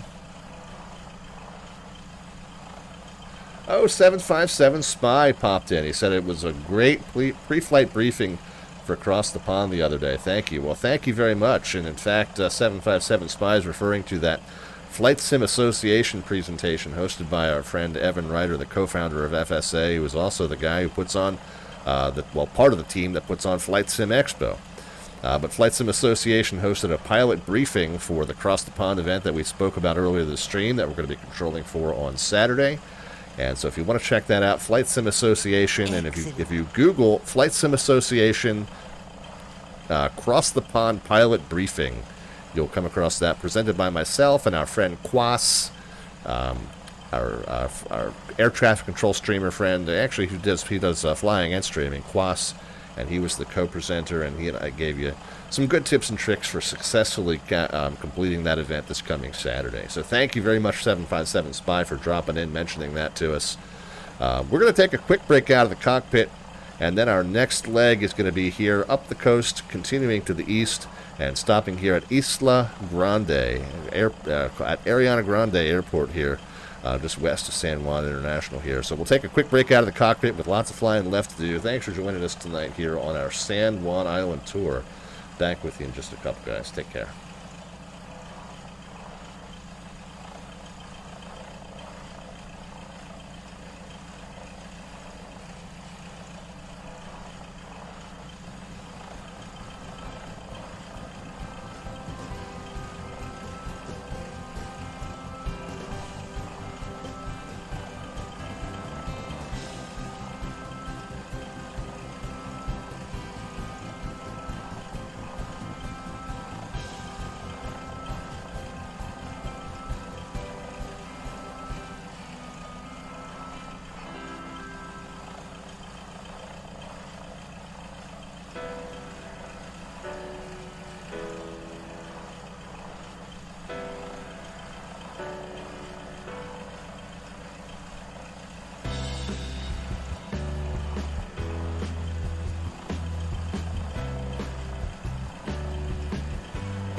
Alright friends, back with you and back into the Carinata Mooney Ovation as we get ready to continue our tour of Puerto Rico.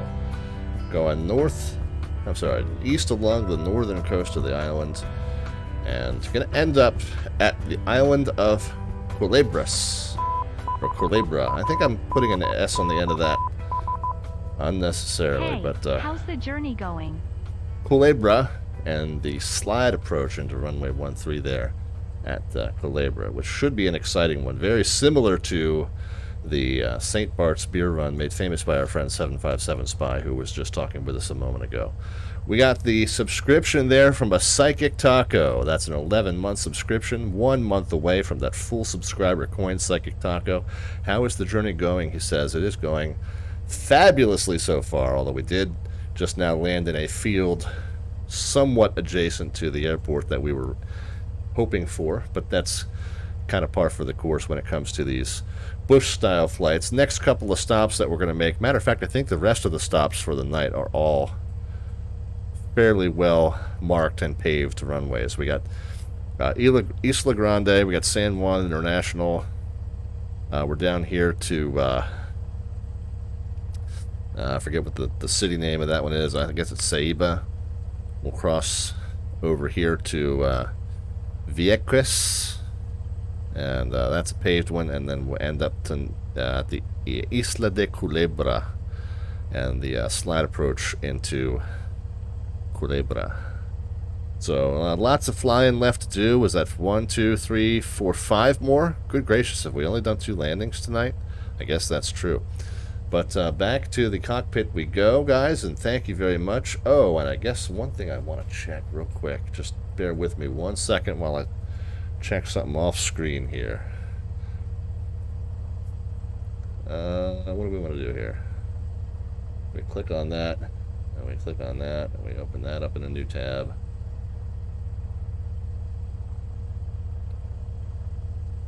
Oh my goodness, this is tremendous news.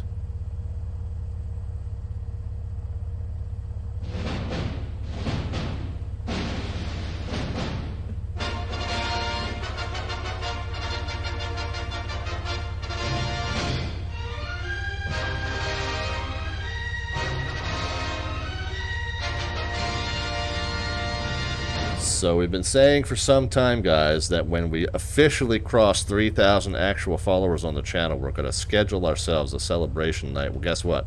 We are now officially at 3,000 followers on the channel. So thank you guys so much. That's, as I like to say, 2,998 more than I ever expected to have when I started this endeavor 4 years and change ago. So thank you so much for continuing to come back and watch us fly and goof around, but procedurally as somewhat sort of procedurally correct as possible here in the various flight sims and the air traffic control that we do for you. And you guys, like I said, I don't know why you keep coming back to watch more. I guess it's a good time, but thank you so much. And I'm a little bit at a loss. I probably should have prepared a speech, but I didn't actually think we were going to. Figure we were going to hit it on Saturday on the Across the Pond stream, but that's awesome news, guys. Stay tuned to the Discord and to the Twitter. We will let you know one of our upcoming streams, probably one of our early November streams. We will go ahead and make a celebration of 3,000 followers. We will make a giveaway night with a couple of landings. We will issue you guys scores for your predictions, and the top, I'm not even sure how many. Top 6, top 8. Keep coming back because of the wardrobe. Yeah, I got the nice royal blue on for you tonight. Nice downwind sim blue here for you tonight. But the top 6, top 8, whatever. We're gonna give away $300 total worth of gift cards on that night, and on 3,000. And that will be the program. But we'll let you know ahead of time when that will be, and so hopefully as many of you as possible are able to attend that. The monthly giveaways, as I say, you don't need to be present to win, but the giveaway nights, you do kind of have to be there to register your guesses for the 2 landings. So, yeah, but that is so awesome, guys. I mean, really, like I said, it's an honor. So, all right. Well, let's get back to what we were doing. Them's my shoes. Not to bring up pain from the past, This is the Mooney. Is this the Mooney you put into the lake, or is it another one? Well, that is indeed, yeah, that is indeed the very same Mooney. That question was entirely to bring up past Baines, but thanks for being a good sport. Yes, indeed, them's my shoes. Yes, yes, it is. As you can see, actually, as you can see, all of the damage from that night has buffed out rather nicely. Plane's nice and shiny and great shape, so we're very lucky that you know, we've got such good bodywork contractors on call for any time any mishaps like that happen. But yeah, that is indeed the same plane that we skipped across that little drainage pond in southern Louisiana that night. and them's my shoes will never let me forget it. All right. Oh, and Mad Meredith needs some raffle tickets. All right, get that taken care of real quick. There is some corrosion in the airframe. Oh, I guess that'll work better if I spell the command correctly. There we go. It won't bring back the goldfish he killed, but she's looking good since that's my shoes. Yeah, indeed. Fantastic, guys. All right, let's recap the plan for the next leg here. Straight out from Culebras. I'm sorry, straight out from Cuylers out to the coast. And it looked like, I think, TJIG is reporting 130 at 10. So what does that do for our landing direction? Now, a tower controller wouldn't make us fly like a crazy, like, overflight 45 entry and all that stuff. A tower controller, because the tower can control the sequence and can see where we are in relation to other traffic, could approve us for a straight-in approach.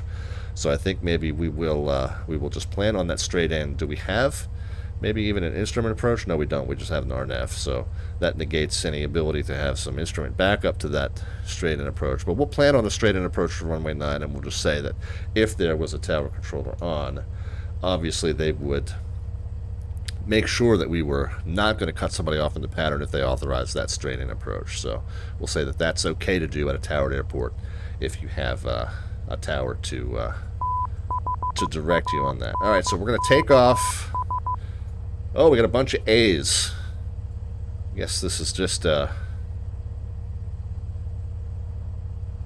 A1 stream for tonight. We're going to take off runway 6, and we're going to take off random private field 6 and go straight out to the coast, and then we'll reset that to runway 9 orientation.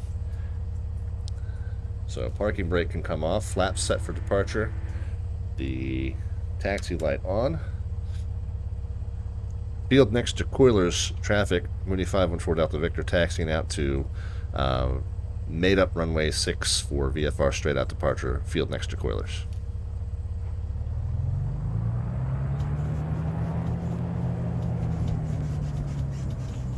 Looks like our friend's already left without us, which is probably smart, because you always want to get out ahead of the guy with the shotgun saying, "Get off my lawn." The boomer with the boomer, as they say. Alright, strobes on, landing lights on, taxi light off, pitot heat on. Temps and pressures all looking good, flaps are set.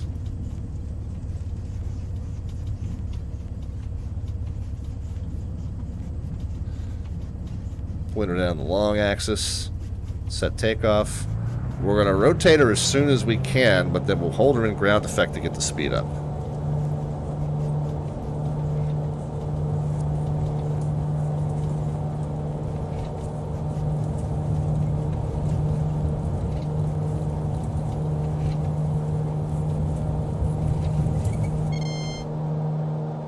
Alright. Gear can come up.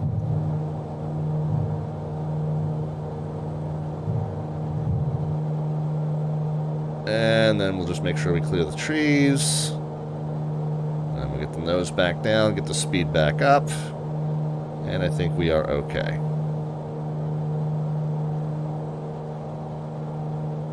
Yeah, we probably took a few leaves with us, but that's fine. So this is apparently the actual airport we were supposed to be at. That is a turf field, guys, at least as far as the facility directory goes. obviously no longer a turf field, but who, you know, since it's a private field, who really cares, right? The guy was like, whatever, it's a dead turf field, but since it's only, I'm the only one allowed to land here, why do I bother updating it?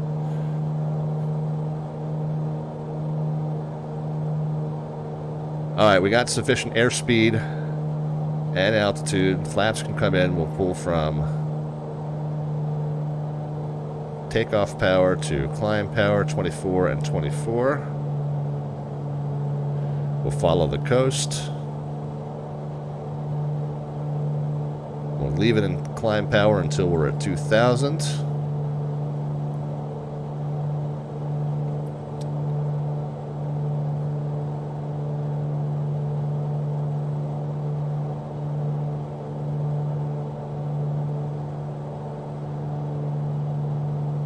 Since we're climbing, we'll lean the mix until we're in the middle of that blue arc there. Looking right here.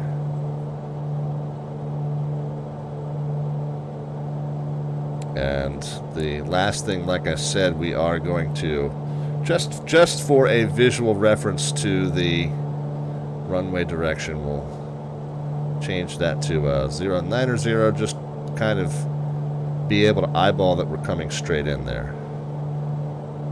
And what we have here is not a failure to communicate, but it is a little inlet with the runway kind of straight there.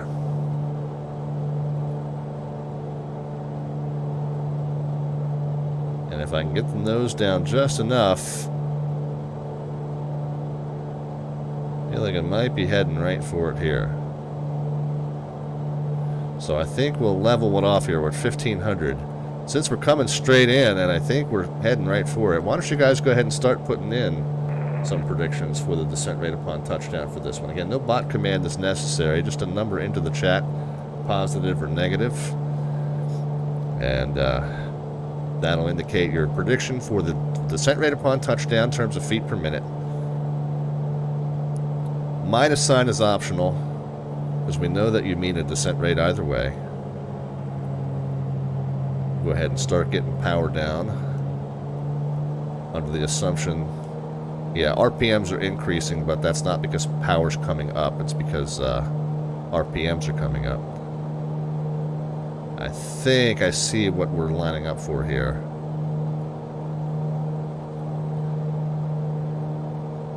Isla Grande traffic, Mooney 514 Delta Victor. It's about 7-8 miles west on a straight-in runway niner, Isla Grande.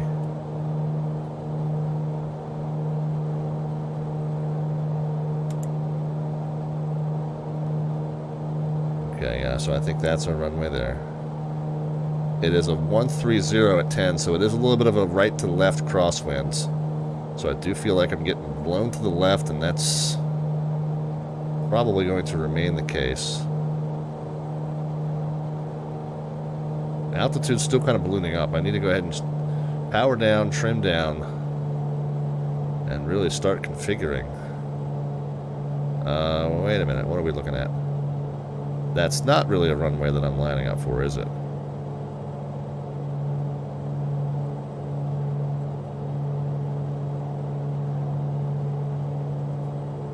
Well, it's up there somewhere. So further up, I think we can see the approach lighting for San Juan International. Is this it?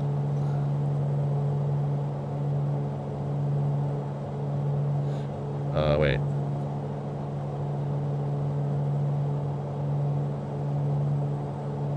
It's a little bit... Okay, I see. Kind of to the left. Yeah, okay. So we'll swing it down to the south.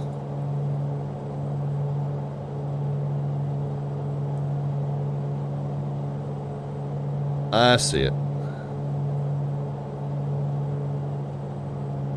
Start edging the power out. Start configuring. Guys can keep the predictions coming. It's right through that that A-pillar there where the windscreen is attached to.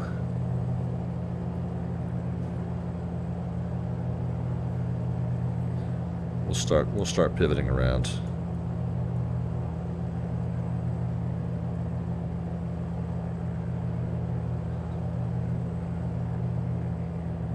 Let the speed come off a little bit. Yeah, it's right along there. There it is.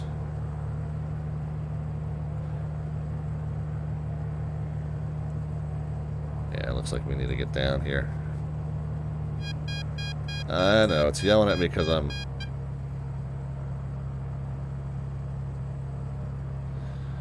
at no power, but I don't have flaps and gear out. Now that we've let the speed bleed off into the white arc, we'll go ahead and get that first notch of flaps in, and then also I think get our gear out.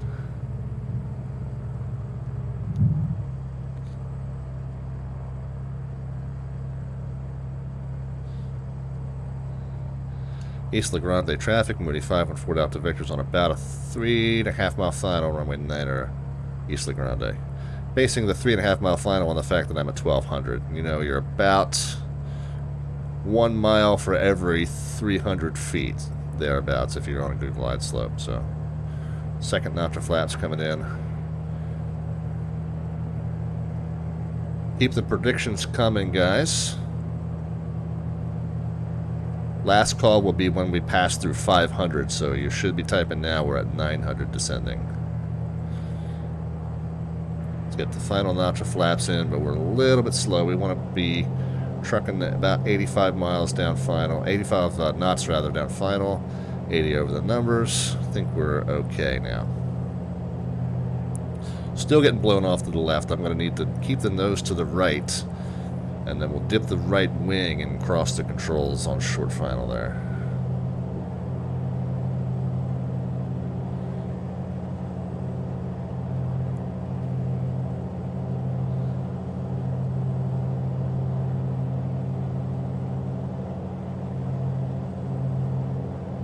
Isla Grande, Mooney 514 Delta Victor. Now about a 2 mile final, Isla Grande, runway 9er.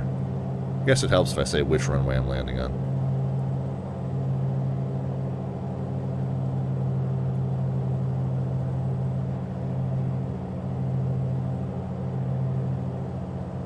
Still need to be correcting a little bit to the right here.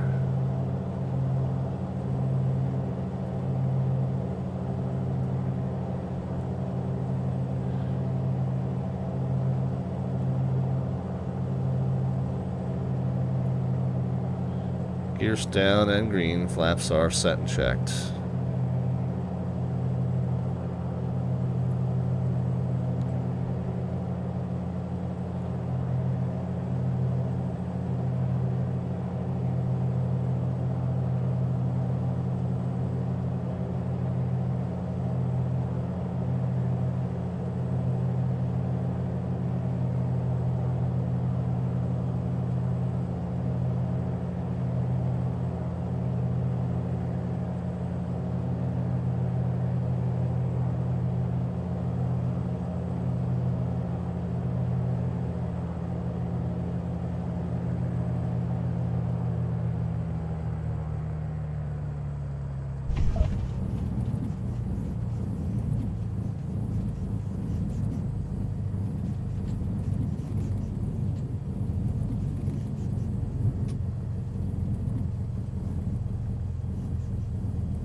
We'll just go up to the next one. Thought I was going to try and turn off at that last one.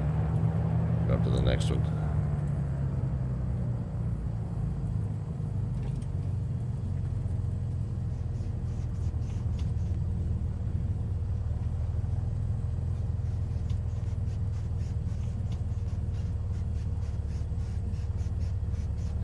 Alright, flap's going to be stowed.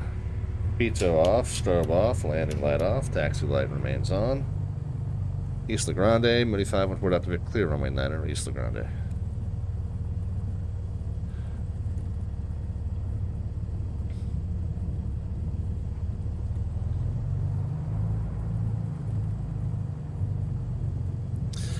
Sun's already starting to dip, guys. We gotta hurry up and get these last couple of legs in.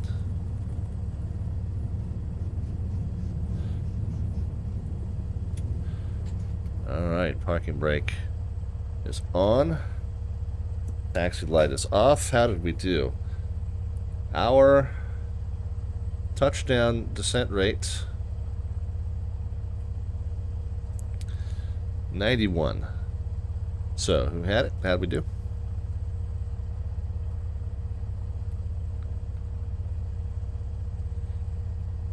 We have 173, 139, 74, 60, 96 from the Red Warhawk. I think that's going to be pretty close. That's 5 away. Nobody else in that range. Yeah, Red Warhawk gets it.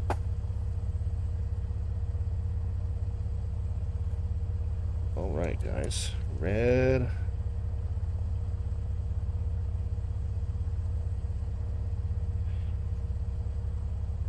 $96. Where are we? TJIG, I think.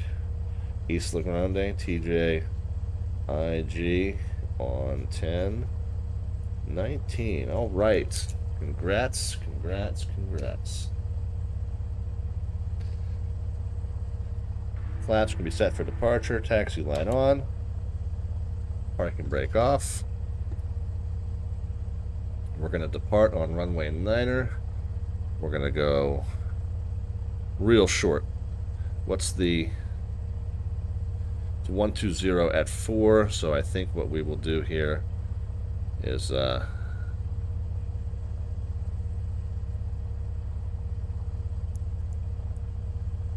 runway 10 there.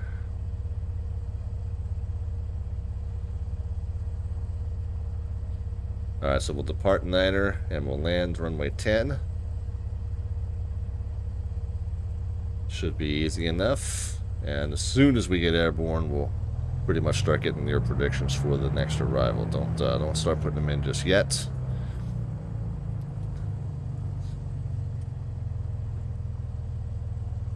Isla Grande traffic, Moody 514 Delta Victor, taxiing out to runway 9er for VFR eastbound departure at Isla Grande.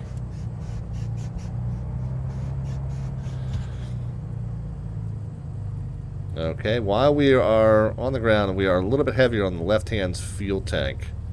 So let's run the boost pump. Engine gauges all look good. Of course, we're on the ground, so it's a little safer to do it here than in the air. Okay, switched over to the left-hand side. Everything still looks good. Boost pump comes off. And so we're all set. 20.3 hits us with the follow. Welcome, welcome, welcome.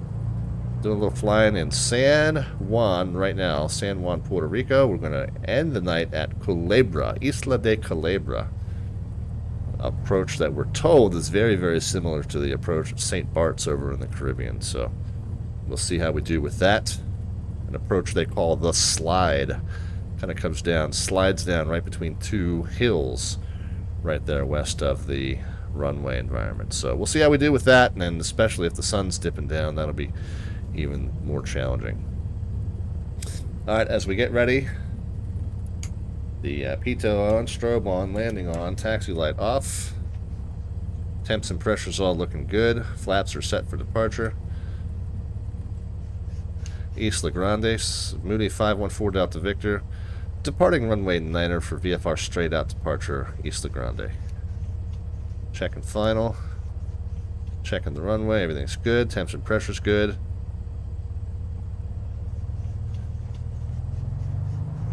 Takeoff set.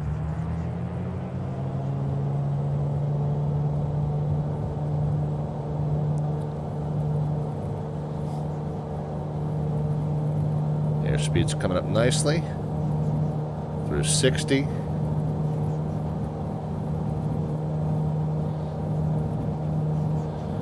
Through 80, we'll rotate it. Gear coming up. Pitch for about 85, so we'll get the nose down here.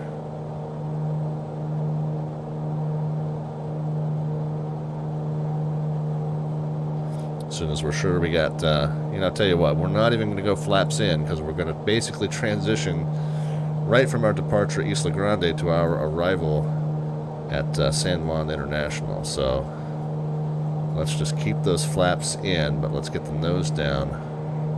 Why did flaps 2 automatically select itself? That's some weirdness that's been going on with my flap lever in this aircraft and in the PMDG 737, so maybe it's a hardware issue.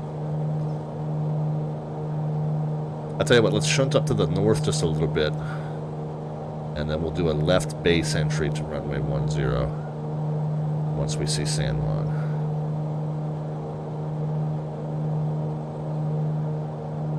We can reduce from takeoff power to climb power, 24 on the manifold, 2400 on the RPMs.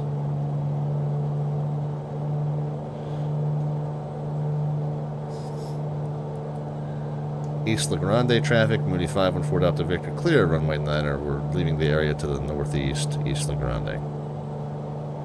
Alright, now where is...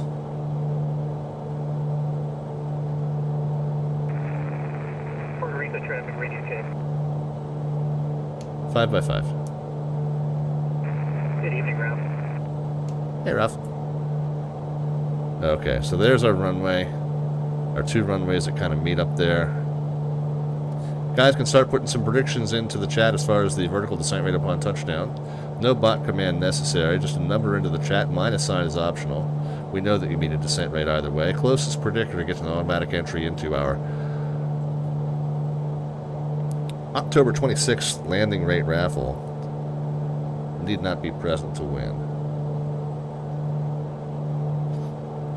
San Juan traffic, Mooney 514 Delta Victor is about 2 miles north and west, 1700 descending. We're going to enter a left base, runway 10 San Juan.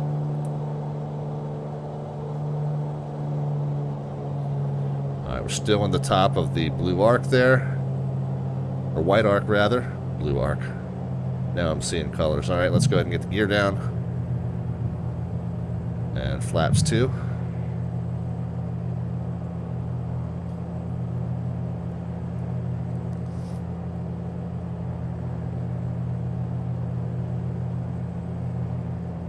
There's our runway.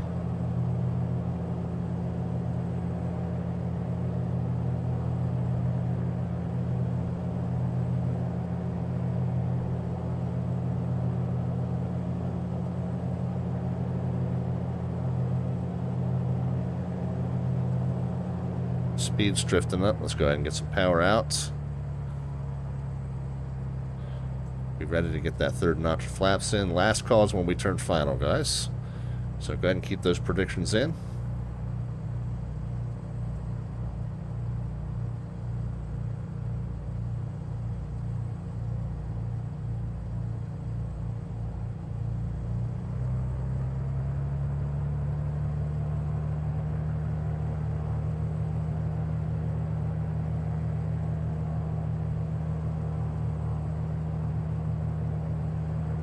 Third notch of flaps, add a little power back in, aim for 85 down final, 80 over the numbers.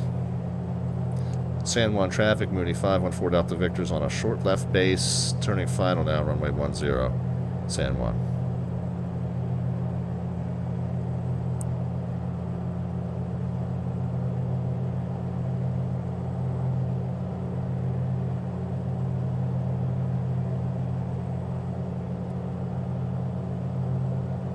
Speed's a little low. We kind of want to be 85 down final. So I'll put a little power back in, and I think we're probably good on glide slope, or we're looking slightly low.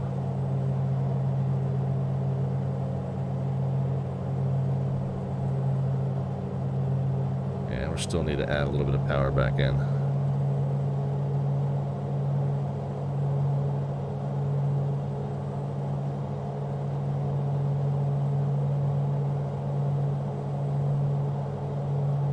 A little bit of a jittery response from the left side of my yoke. Hopefully that fixes that.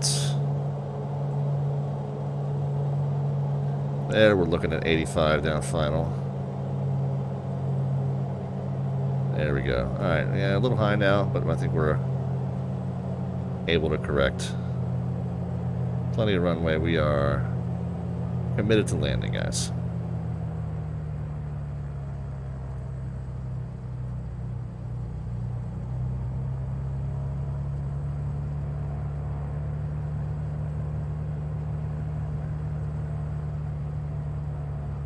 Starting to get back into a decent profile here.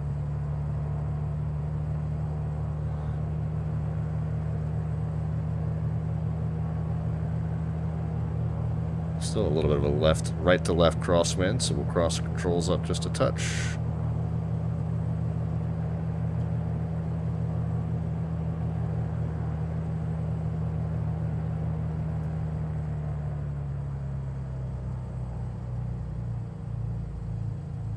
A little bit on the long side, a little bit on the firm side too. I cut the power a little higher above the runway than I really thought I was. Oh, that shadow kind of fooled me. Not too bad. Plopped it down just a touch, but definitely not our firmest of the evening.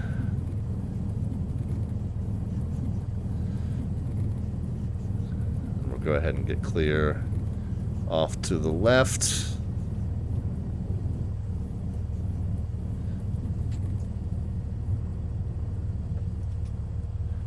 And then we'll get cleaned up. There you go, the flaps, pitot, strobe, landing light, taxi light on. San Juan traffic, Mooney 514 Delta Victor. Clear runway 10, we're back taxi. Correction, not back taxiing. We're taxiing on the parallel back to the beginning of runway 10 for VFR departure San Juan.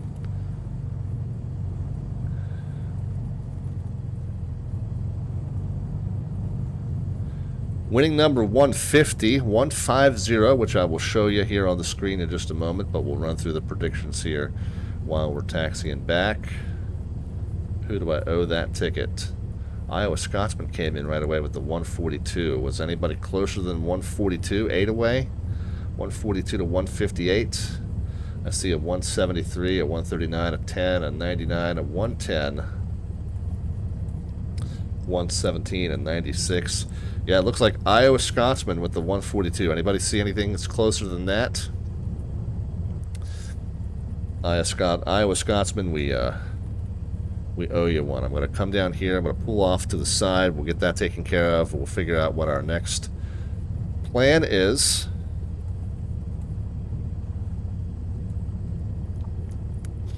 And then we'll get going.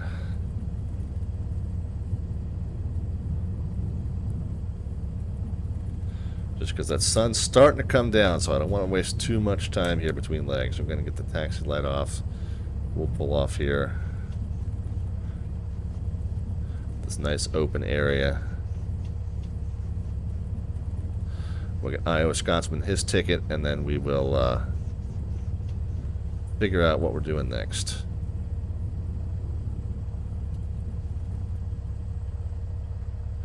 Alright, parking brake is on.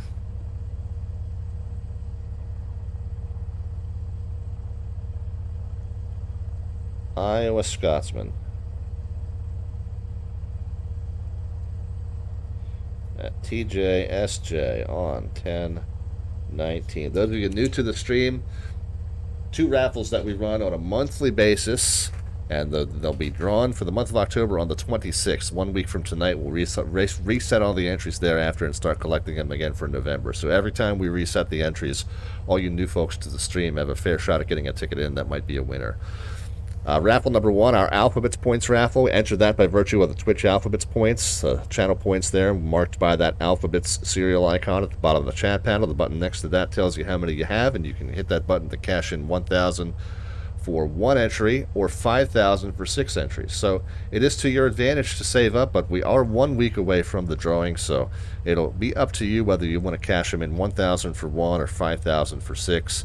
And that's how you enter the Alphabets points raffle. The landing rate raffle, you just saw how that works. When we get into the pattern for our next destination, we'll get your predictions for that next one. The closest in either direction gets an automatic entry into the landing rate raffle. Am I on a runway? No, I'm on a taxiway. Bizdo is watching, but not that closely, apparently.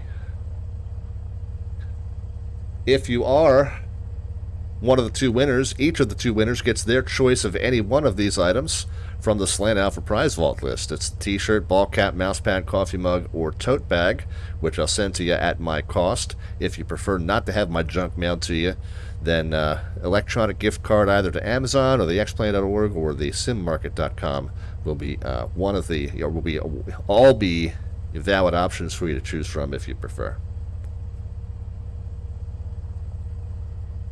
All right, so Fizdo is watching. Doesn't believe me.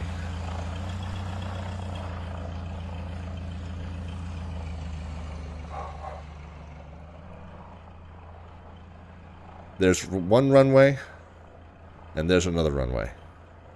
As far as I know, that's the only 2 runways we got here, so...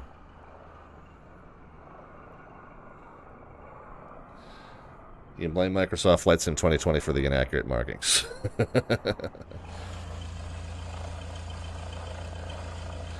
Anyway, alright, what's next, guys? So here's where we are. We're Charlie and Bravo here, just off of runway 10. So we got 2 more stops? Yeah, 2 more stops. Heading down south and east, although we're going to kind of follow the road and the coast more than we're going to follow. We're not going to go straight over the mountain here. But we're ending up at a 11,000-foot runway. And no airport diagram, and no approaches to that either, at least not in chart form. 748 hotels here on the upland runway 09, left traffic. Alright, so he's left traffic to Niner. Well, wait a minute. At San Juan, we got an 8 and a 10, so I'm not sure which one he means. But anyway, so when we get down to the next one, which whose name I forget, it's a 7 and a 25.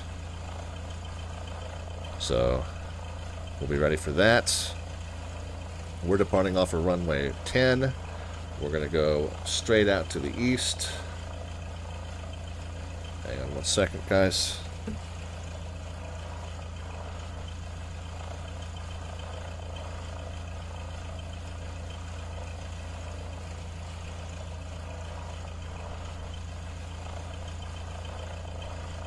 And then what is this one called? I think this one was called... Well, wait a minute. This one was called... Oh, so we got 3 more landings. This one, and then Vieques, and then Culebra. So what's this one called again? I think this one was called Ceiba. So heading down to Ceiba Airport. And 7 and 25. Alright, so let's go. And that's a 24-mile... Oops, what happened there? There we are. Fernando Luis, traffic, Mooney Ovation Hotel Sierra, left downwind runway 09, Fernando Luis. Fernando Luis, I think that is San Juan where we are. No, it's not. He's not at the same. He's is that this one? Is that the one we were at just before? Yeah, Fernando Luis. Okay, he's at the one we were at before.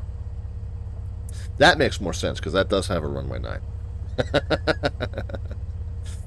Alright, so we're departing 10 at San Juan International, and we'll circle the island around to the east and down to Ceiba. That'll be our next one, and then 2 more after that.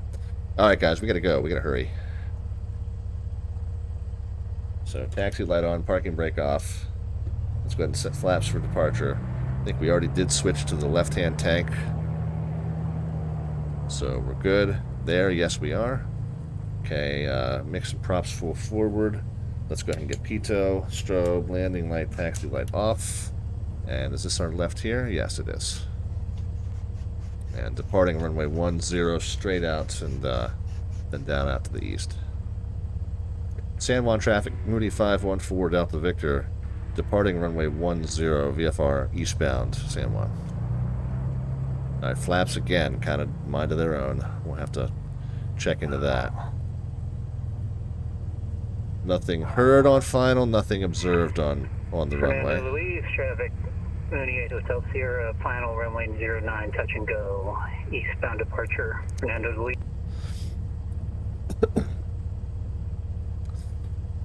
Alright. Temps and pressures all looking good. Flaps are set. We get the takeoff power set.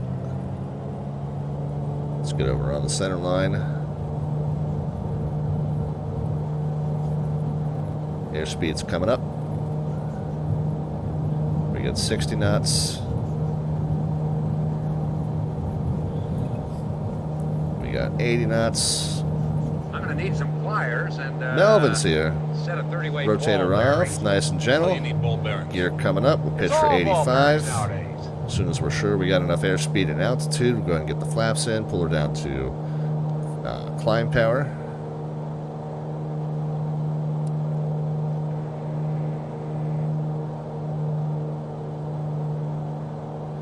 So 25 comes down to 24. We'll chop the RPMs down just a little bit there, 2,400 or thereabouts. And we'll basically maintain runway heading.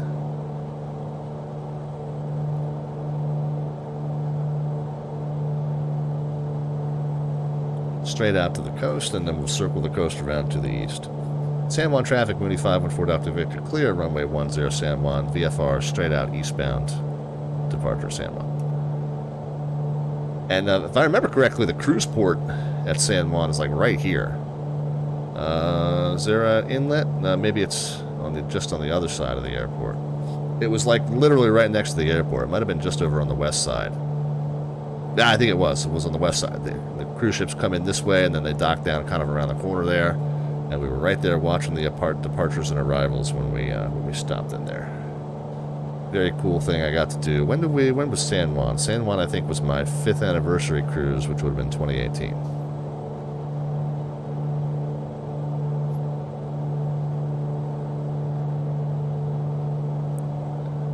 Alright, manifold pressure's a little on the high side. We'll back it down. 2,400 on the RPMs. And we're going to level the cruise off at 2. We don't need to go. I set the altitude reminder for 3. Don't really need every bit of 3,000. We don't need to go all the way out to the coast, all the way around, and we can kind of cut the corner somewhat. But as the coast kind of turns to the south, our airport will be down there to the south. It should be a pretty hard one to miss, I would imagine. 11,000 foot runway. I don't think we'll have trouble spotting it. Alright, so we'll level it off at 2. San Juan traffic, Mooney 8 Hotel Sierra, left base, runway 08, San Juan. He's kind of behind us. Doing some,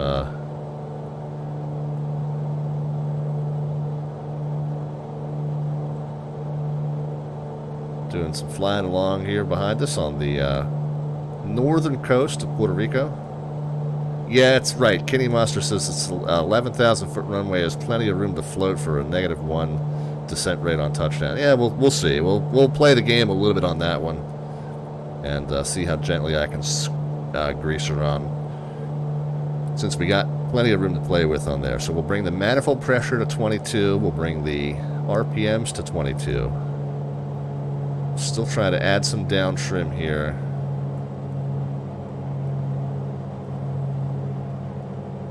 Keep her at 2,000 feet.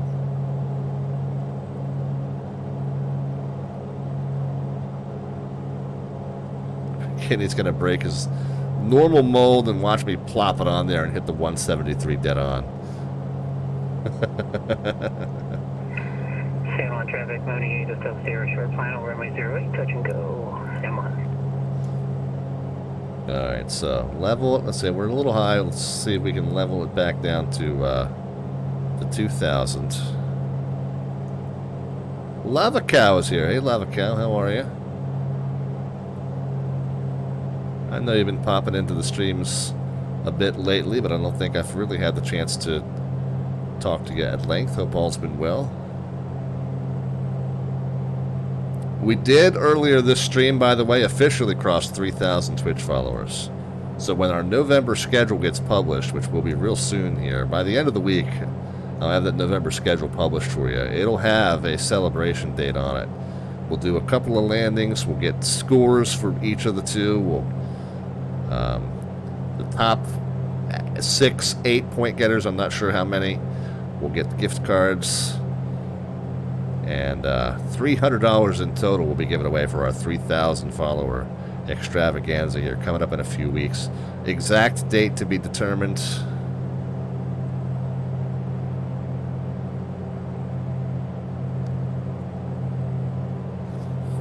But we will let you know. We do officially now have... Sorry, so 1460 is where the Exhaust gas temp peak, so now I'm pushing the mix lever back in to get it back down to 1410 or thereabouts. Same on traffic, boating There we go. On the go, eastbound. Congrats on 3 cases, Melvin. Yeah, indeed. Thank you so much, guys, for the continued support of the channel. Never thought that I would amass, you know, that kind of following. Somehow you guys continue to be interested in coming back and watching what we do here. And we do. We have a lot of fun. We do this all, by the way, if you're new to the channel, slant alpha means that we do all this by radio-based navigation only. We don't touch anything RNAV capable. You'll notice that we've got the message screen up over the GPS. We're kind of pretending that it's not there. We are more or less imagining that our COM1 NAV1 stack looks exactly like the COM2 NAV2 stack. So we're picturing that being there rather than the Garmin unit. So there's a perfect rendering of what that would look like. We're high-tech on this channel. So yeah, pretend that Garmin's not there, and that's what we do. We navigate this. Tonight we're doing mostly visual. We're really just literally following what's on the chart, and we're comparing that to what we see out the window. I feel like we're coming up on this point here, so we'll kind of cut the corner around to the right and follow the highway in the city, and the airport should be down here kind of to our south, and then we'll do a left-hand pattern. We'll come down a left downwind, left turn to base, and left turn to final for runway 7 there. I guess let's double check and make sure that, yeah, it doesn't say anything about a right-hand pattern to anything, so left pattern to runway 7 is what we'll plan on. But anyway, yeah, so tonight we're just navigating by what we see out the window, which is easy enough. But most of the time when we do navigate with instrumentation, it's not any kind of RNAV capability. We do it all from the analog radio-based signals that show up on these gauges here with the needles. So that's what slant alpha means, and that's what we focus the channel on. We also do fly on the VATSIM network with as realistic a procedure as we can kind of muster, although we're not too super strict with it. But that's mostly what we are aiming to do here. RPMs are coming down for unknown reasons. Keep it at 22 and 22. Fort Delta Victor, what's the next destination for you? It's Ceiba Airport, which will be Tango Juliet Romeo Victor, TJRV, southeastern side of the island. Roger. We've got our friend Downwind Sim flying along tonight.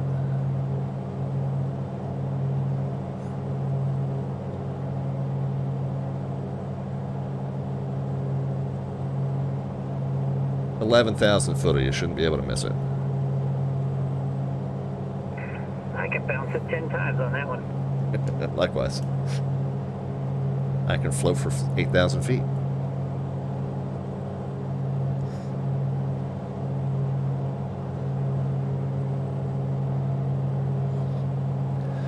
But anyway, so those of you who were just kind of new and following along, that is the gist of what we do here. And, okay, I think this has got to be...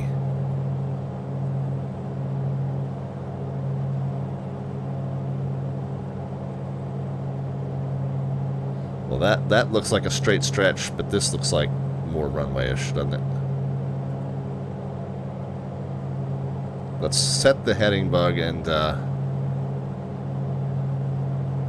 an arrow to runway 7 just for the visual.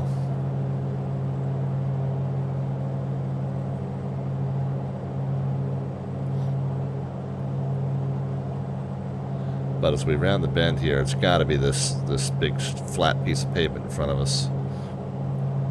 Do I fly in real life? I do not. This is a 40-year desktop computer hobby for me, although the Sims nowadays obviously are a little more realistic than they used to be. Oh, you know, we got a flashing beacon down here. Is that something that's smaller and closed? Oh, look at that, guys. Closed airport that might still be open in the sim. Interesting. That's good. Good reason to have those markings on that chart. Could pop down there and check that out.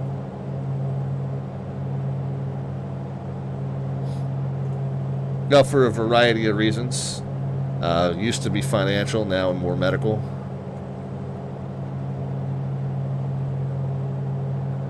Plus the weight and balance is a little bit thrown off when I'm like 2 people worth.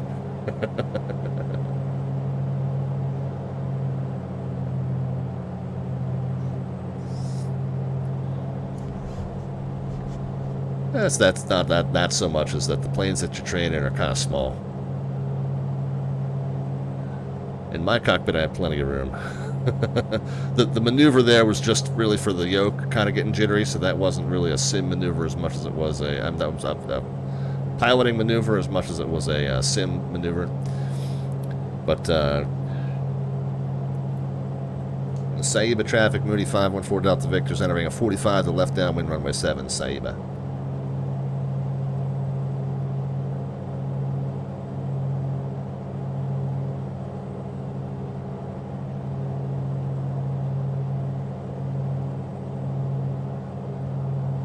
And Flicka said, "Yeah, my medical cost $11,000, so I feel your pain on that one." Yeah, it wouldn't be out of the question if I got a few things under control. But yeah, doing it in the sim, it's it's safer if I mess up. B, it is a little cheaper. Although the more I spend on sim hardware, the more my wife questions that. But it is still tons cheaper. I'm still at 1600, so I'm going to do the bad sim pilot thing and descend into the downwind. Yeah, so you guys can start putting some predictions into the chat regarding the vertical descent rate upon touchdown. No bot command necessary, just a number into the chat, positive or negative will do.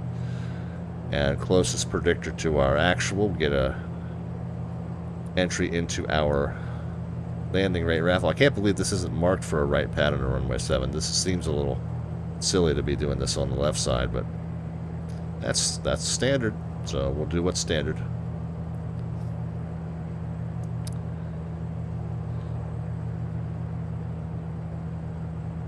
Alright, let's trim up. Let's power down. Let's get into the white arc. Let's start getting flaps and gear out. Bear with me, guys, since I kind of need to concentrate on what I'm doing. I've set this up poorly. Didn't really realize how short a leg this was. So I'm now finally at pattern altitude. Ceiba's traffic, Mooney 514 Delta Victor's on a left downwind. Gonna turn left base and final for runway 7, Ceiba's. Alright, white arc is there. Let's get flaps notch 1. Let's get gear. Mix and props forward. Flaps 2. Start the base turn. Let's try not to stall it. Yeah, fairly tight turn here, but let's make sure we keep her nice and coordinated.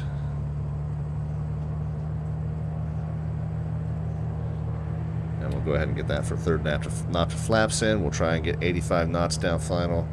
I think we're doing okay here. Ceiba's traffic, Mooney 514 Delta Victor's about a mile and a half final, runway 7 now, Ceiba's. A nice displaced threshold too, so got plenty of time to get this stabilized and figured out. Get the speed down, get back my profile. Does feel like there's a bit of a right to left crosswind.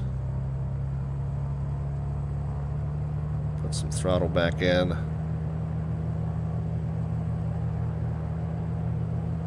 .85 down final is about what we're looking for.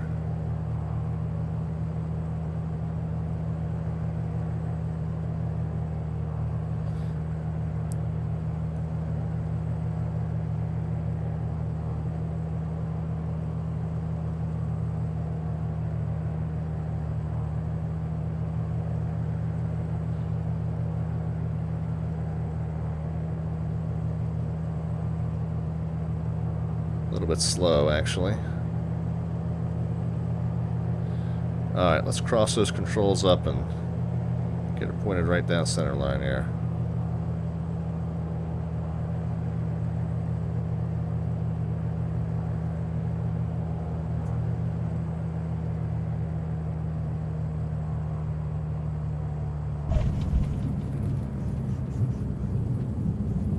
Well, best greaser of the night, but sloppy crosswind control there. That's alright. Is there a taxiway we can turn off on at some point? Oh, there we go.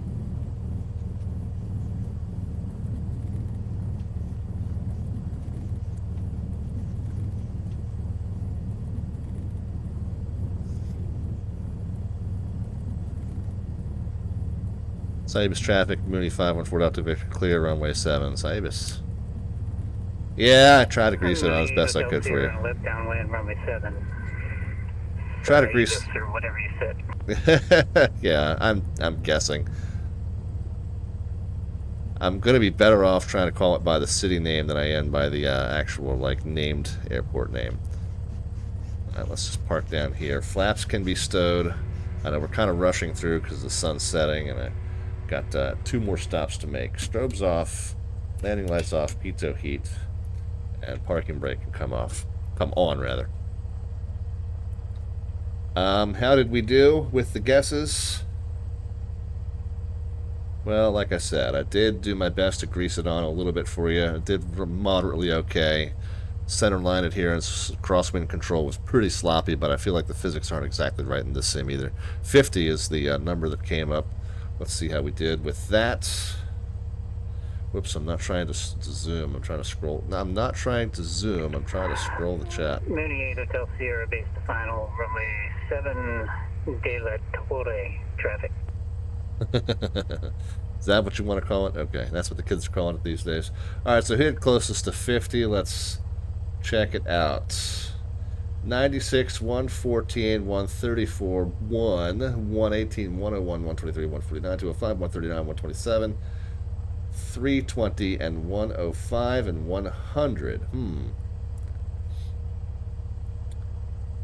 So, if you had 101 or more, you were 51 away. Or if you had 100 or more, you were 50 away. Kitty Monster was 49 away. So if nobody else was in double digits, then Kitty Monster did indeed get it with the number 1. Let me see. 96 is actually it then. Because 96 is 46 away.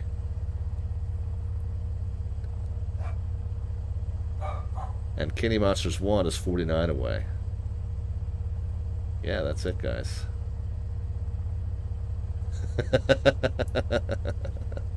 Yeah, Red Warhawk 96 had the 96. If you go up. I could land the space shuttle out here. Yeah, couldn't you? Right under where Flicker asked if I fly in real life. That was our guest, 96.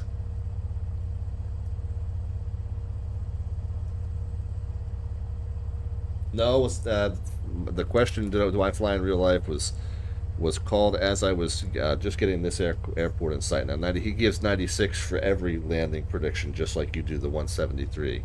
But that 96 was indeed for this landing. Where Lava Cow says, "Sup, Slant Alpha, how's it been?"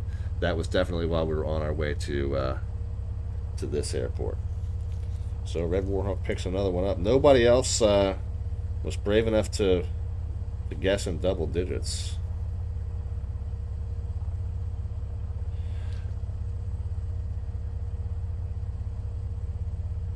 It's not rigged, Kinney. You just lost. There you go. It's a TJRV on 10/19.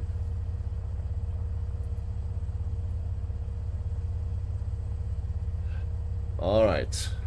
8 Hotel Sierra, clear runway 7. 2 more to go, and this is a real short one. This is an 11-mile. Of course, it's going to be a single-engine piston across open water, guys. So make sure you do have your flotation devices on you. So this will be a real quick, short one. We're going to call it a right downwind departure, and then kind of a left downwind for runway 9 there. So that's what that pattern is going to look like, and it is Vieques, is my best butchering of the pronunciation of that airport. And this one, the Ceiba, is what I've been saying. It's the name of the town that is listed as the closest city to this airport. So that's what I've been calling it. Call it whatever you want.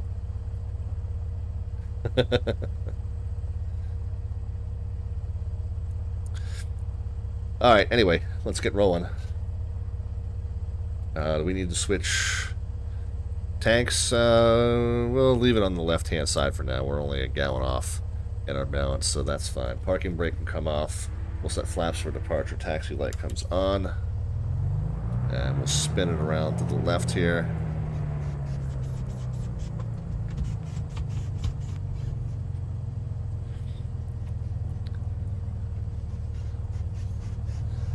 Yeah, I really would have loved to have given you, Kenny, that win for the -1 though. That would have been pretty awesome if literally everybody was in triple digits, and you won with a -1. Had I landed right in the middle of that range. Was that I'm heading out to the runway? Do we not have? All right, since there's no airport diagram, I am going to cheat a little bit.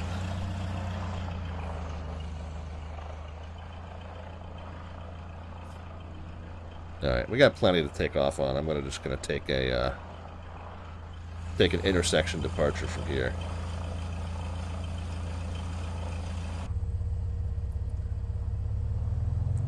Save as traffic. Mooney 514 Delta Victor is going to take runway 7 from the high-speed turn-off intersection for VFR southeastbound departure, right crosswind. Save us. Roger, traffic inside 8 Hotel Sierra.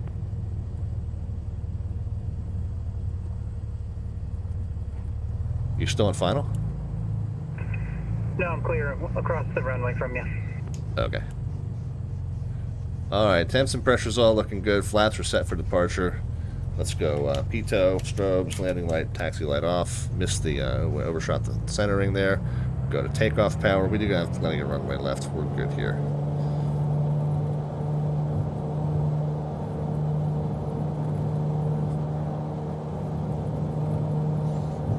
Speed's coming up through 60, 70, 80. There we go. Oh, I got flaps 2. Yeah, the flap lever's been really goofy, guys. Had flaps 2 set. That's why she wanted to rotate off early. Gear can come up. And then as soon as we're sure we've got airspeed and altitude, we'll go ahead and get flaps up and start the right crosswind and right downwind. We can ease the power back to 24 and 24. What are we calling this place? Ceiba traffic, Mooney 514 Delta Victor clear of runway 7. We're in the right crosswind and entering a right downwind Ceiba. So 24 and 24.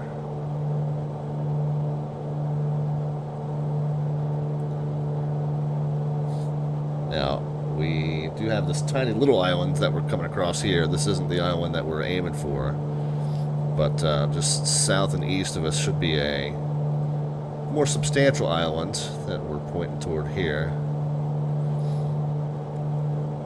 And I'm going to stop the climb at 1500.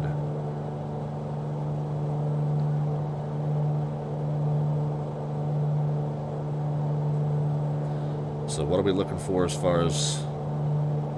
It's runway 9, or it looks like. Okay, that's all traffic. Mooney 8 Hotel Sierra, runway 7 departure. Okay, so we will set that to 9. Level at 15. Pull the throttles back to 22. RPMs back to 22. Oops, 22 I said.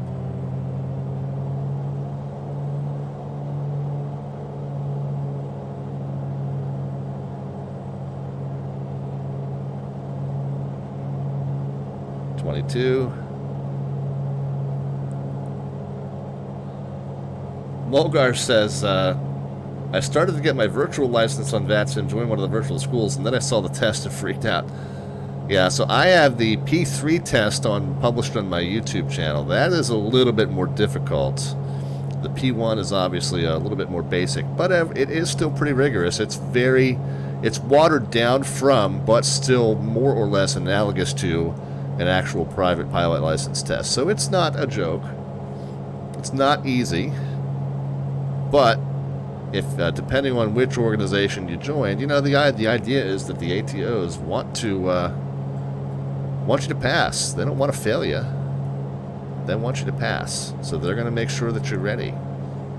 So, okay. So we can see that there's this little pier, and the airport is past that pier. So I think we'll just join a left base to runway 9er.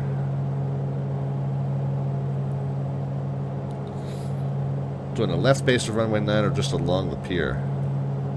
Alright, so start putting some predictions into the chat. Vertical descent rate upon touchdown, no bot command necessary, minus sign optional. We know that you mean a descent rate either way. You headed over to Antonio Rivera Rodriguez. Affirm, that's the one.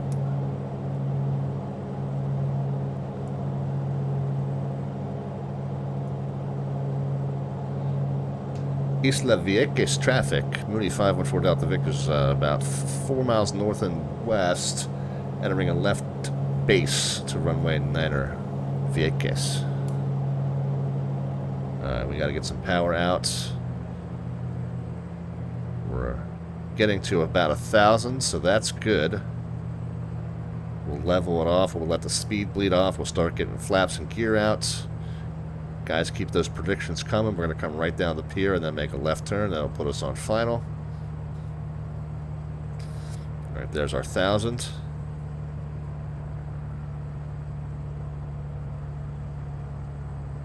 Let the speed keep coming down.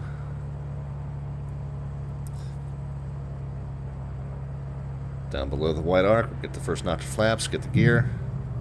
That'll help us bleed off some speed.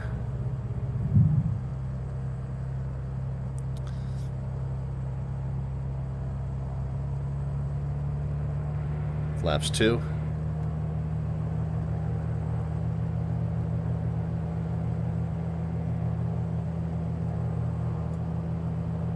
See the beacon, can't see much else. Keep a little power in to keep us from falling out of the sky. Want to shoot for 85 knots on final. This is not a smart thing to do on a left base, but I'm going to get the boost pump on. Engine instruments check OK. Switch to the right tank. Engine instruments still OK. Boost pump off. That is a dumb time to do that because we're so low and we're in a high drag configuration. If that engine were to quit, we'd have been in trouble. Okay.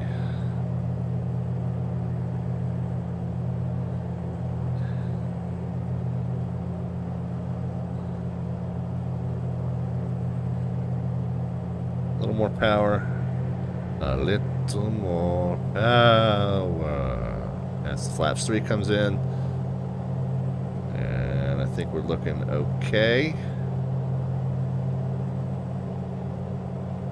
Still a little slow now. Vieques traffic. Mooney 514 Delta Victor's left base to final now. Runway 9er Vieques.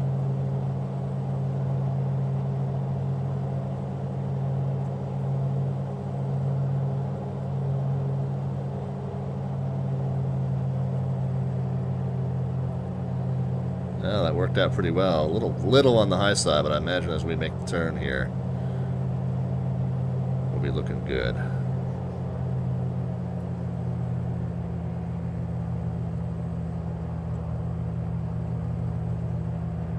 I think we overshot the turn just a little bit. Yeah, we did. We can still come back and get it though. We're okay.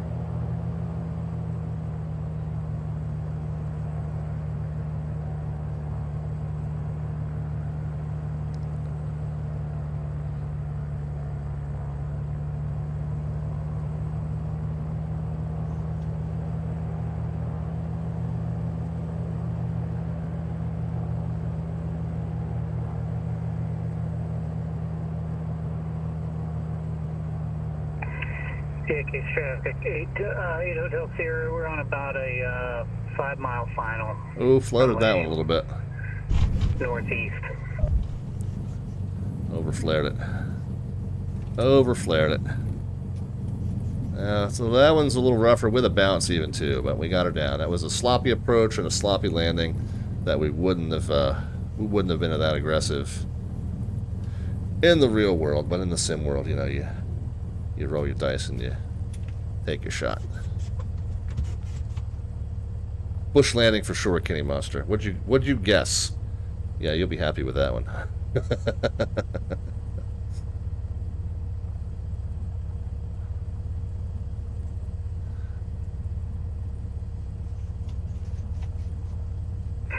VATSIM traffic, 8 Hotel Sierra is going to make a left 360.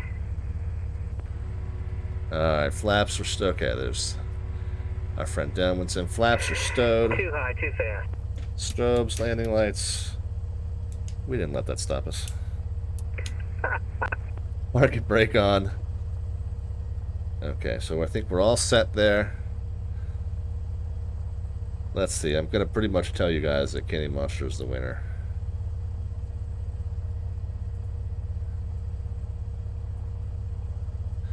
It's not rigged, Kenny. You were just off by 1. Anybody else in that range? 96, 165, 149, 139, 78, It's not 173. rigged, Kenny. You just You lost. just won. 69, 115, 10, 123, 118. Yep, there you go.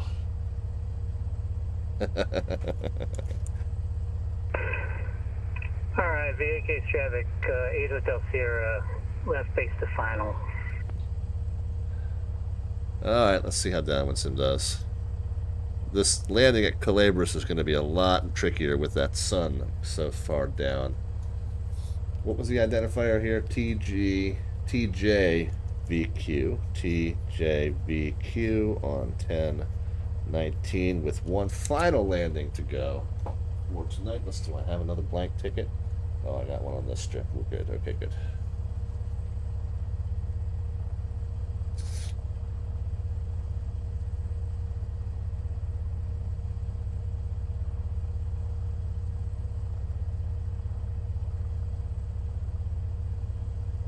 That one looks very stable downwind sim.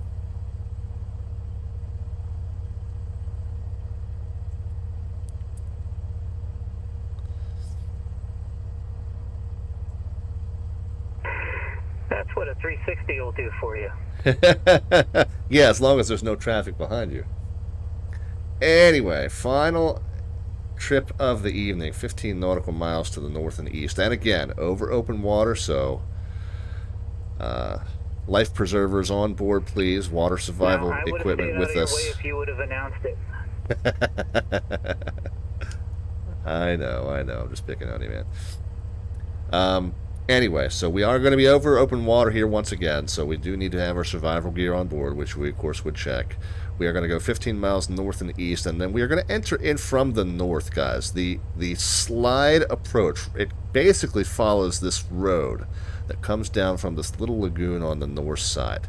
We're going to split the difference between these two hills. We got a 250-foot hill off to the left of the airport as we're coming down at a 1-3 direction. We got a 400-foot hill basically right on center line as we're coming down from the 1-3 direction. But we follow this road down, and we should be able to put it right onto runway 13 at Culebra.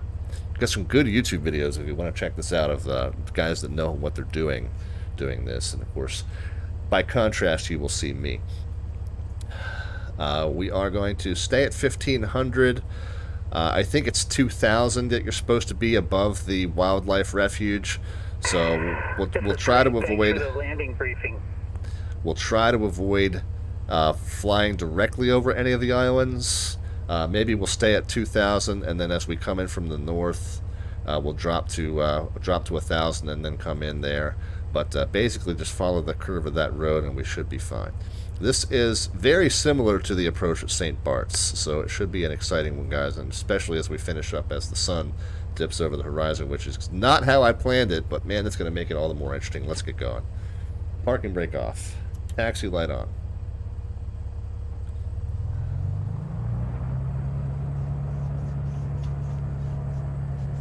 What's this place called again?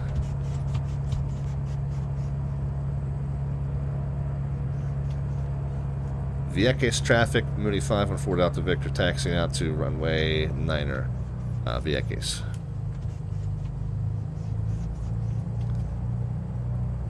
Alright, I think we did switch to the right-hand tank. We're good. Okay, we're going to leave it on that the rest of the way. Now, we're not going to fiddle with that on short final like we did on this one. We did a lot of dumb stuff on this one.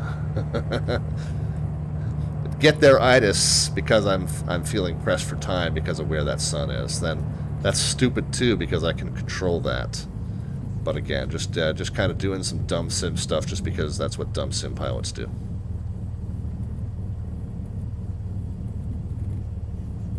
Did we get the taxi light on? Yeah, we did. Flaps can be set for departure. Yeah, don't take off on the taxiway. Yeah, I'm tempted. We're running out of time here.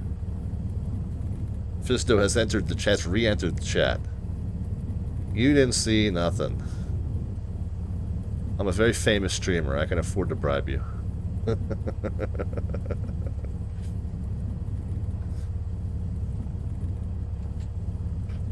Not at all, guys. Not at all. 8 Hotel Sierra taxi, runway 09 via Alpha. Vieques traffic, Mooney 514 Delta Victor, departing runway 9. There's going to be a left crosswind VFR northbound Vieques. Alright, yeah, nobody coming, nobody going.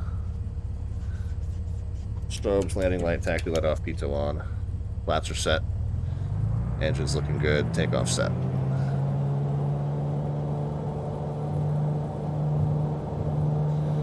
Alright guys, last landing.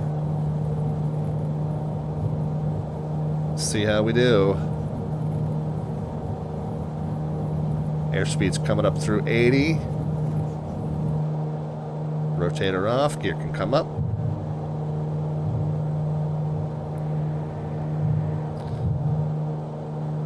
Yeah, you heard me go back from flaps 2 to flaps 1. There's still some funkiness going on with my flaps lever. PMDGE was doing the same thing. It's got to be a hardware issue at this point. All right, let's go ahead and nose down, get the speed up to 85. Flaps can come up. All right, we can see that the simulated flashlight is on now too.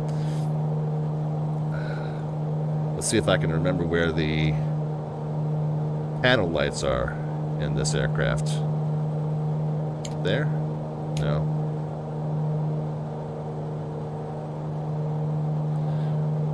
Kind of northboundish. Yeah, close enough. Alright, so we'll back it off from takeoff power to climb power. 24 on the manifold. Case traffic. Mooney 8 Hotel Sierra, departing runway 9. Northbound departure. 24. And Vieques, Mooney 514 Delta Victor, sorry, we are clear of the runway. VFR left crosswind to the north, Vieques. Roger, thanks.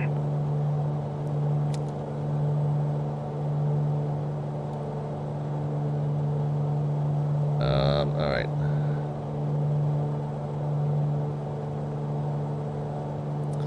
So 1500 is about where we'll level it off here. Or no, I said we'll do 2000. We'll do 2000 over the wildlife refuge. I'm gonna set the bugs to 13 because that's the runway direction. Although we know it's not gonna really be a straight in. It's just gonna be kind of along that road.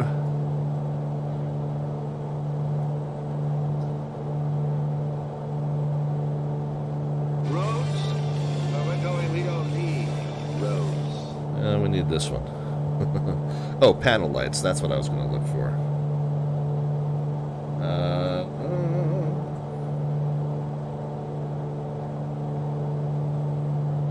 Try and level it off at 2.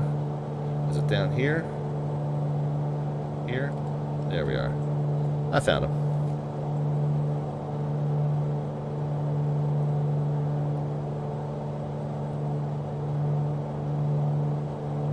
Were you looking for this one?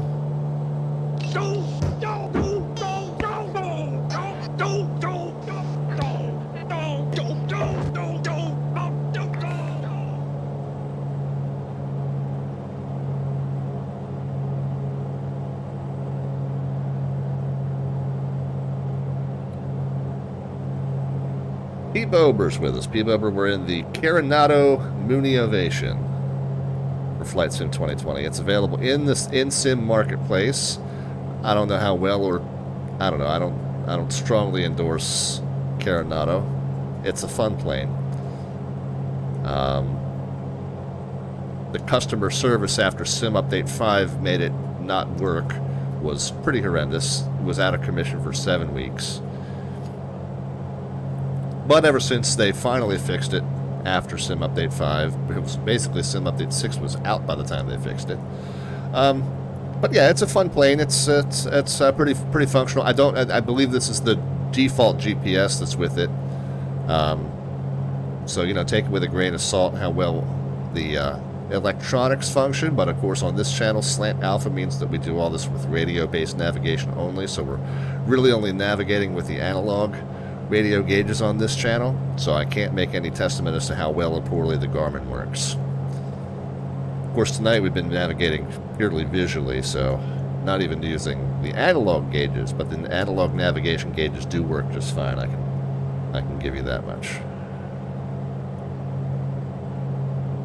Alright, making our final approach here into Isla de Culebra, the slide approach as they call it. We're going to get on the north side of the National Wildlife. We're going to drop from 2,000 to 1,000. We're going to come down this little lagoon or whatever you want to call it. We're going to follow the road, and the road's going to dump us off right on runway 13 there.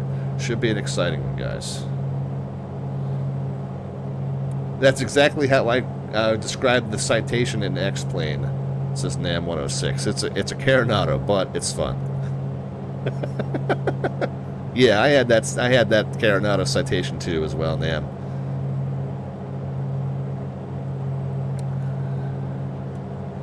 But and I described it exactly the same way. Blue Fist, yeah, it is the Mooney. It is the Mike 20 Romeo is the model number that the Mooney assigns it. Now, the ICAO identifier, as in what you file in your flight plan, is actually Mike 20 Papa. But yes, it is the, I believe it is in the marketplace as a Mooney M20R, which is the Mooney's model number for this particular variation. It's the Mooney Ovation.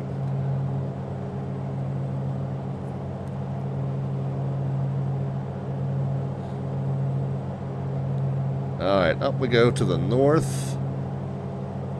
And we should be able to kind of spot the entry here. It's this little lagoon, and then there's there's two islands that we're not, islands rather.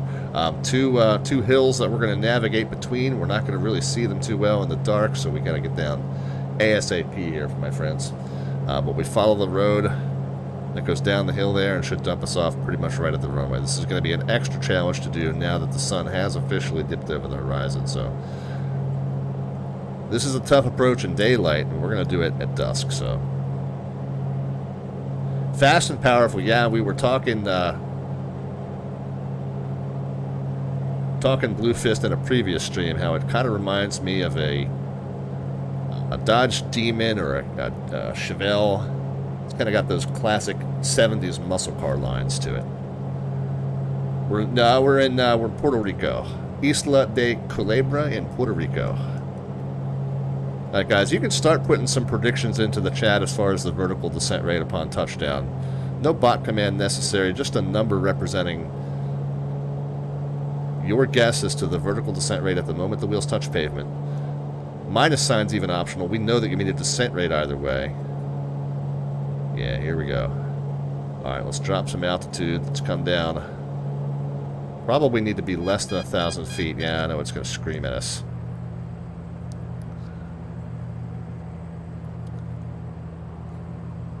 Culebra traffic, Mooney 514 Delta Victor is about 4 miles north and west, entering the beginning of the slide approach to runway 13, Culebra. Mooney Agent out here is about 5 miles to the south at 3,000. We're going to overfly and check things out. Yeah, I'm dumb. I didn't do that. We're going to keep her coming down. We'll get the if you're ever in a position where you need to lose lots of altitude and lots of speed at the same time, always kind of recommended lose the speed first, because as soon as you can get some drag out, that's really going to help you with the altitude. So let's level her off. Down below the white arc, drop the gear, flaps 1. Now we can pull the power out, plane will stop yelling at us.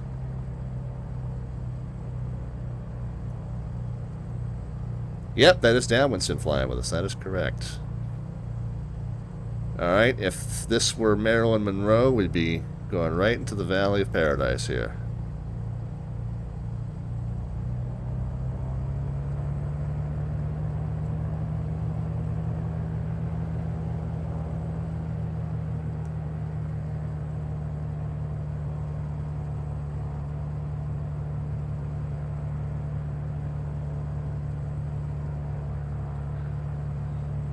Culebra's traffic, Mooney 514 Delta Victor, about a mile and a half north and west in the valley for the slide approach runway 13 Culebra's.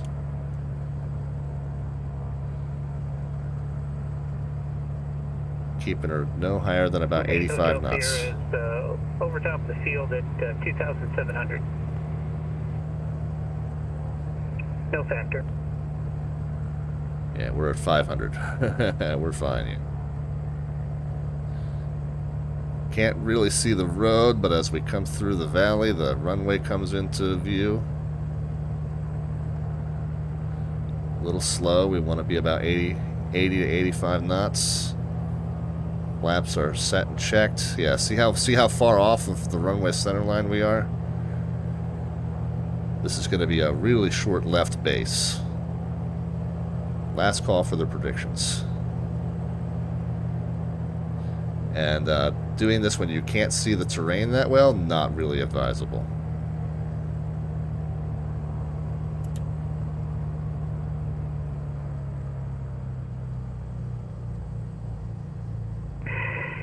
Hotel Sierra, left downwind, Culebra.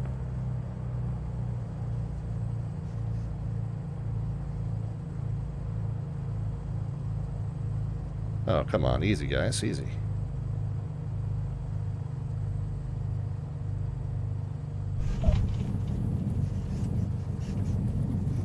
So what's so hard about that?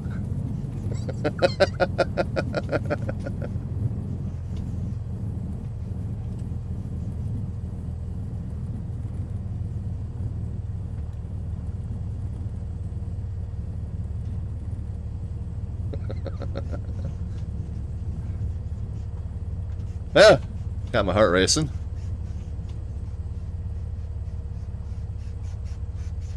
But yeah, man, we got it.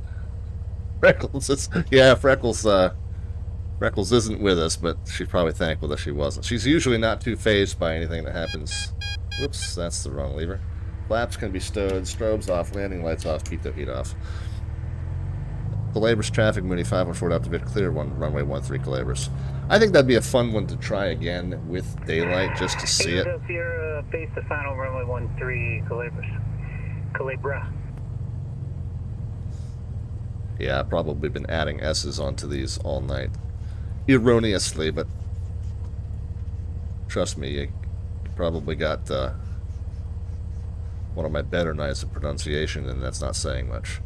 Alright, is this downwind sim coming through the valley now? Yeah, let's get parked. Taxi light off. Let's hop up.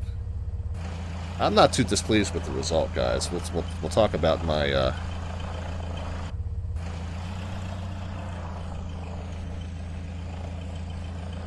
talk about the winning landing right here in just a moment. Let's watch downwind sim do this. I believe he's also flying the Mooney. First time here, don't watch too close. well, it was mine too.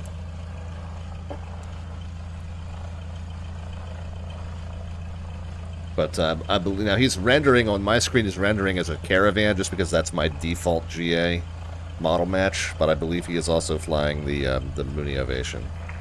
I'm watching you both from 33,000 feet. Just kidding.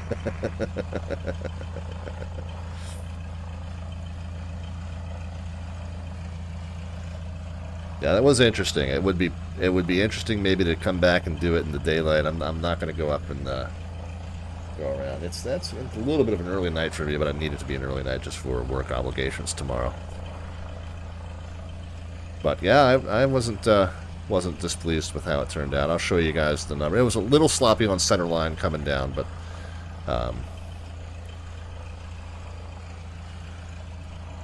yeah, I wasn't terribly displeased with the execution. Wound up with 11 knot headwinds.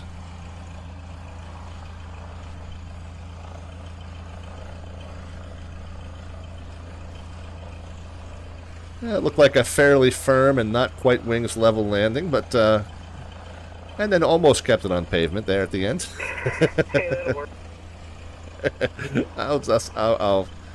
I'll say with kindness that I was a little happier with my execution, but yeah, man, lots of fun. That's a good one to give another shot here. Anyway, for our prediction.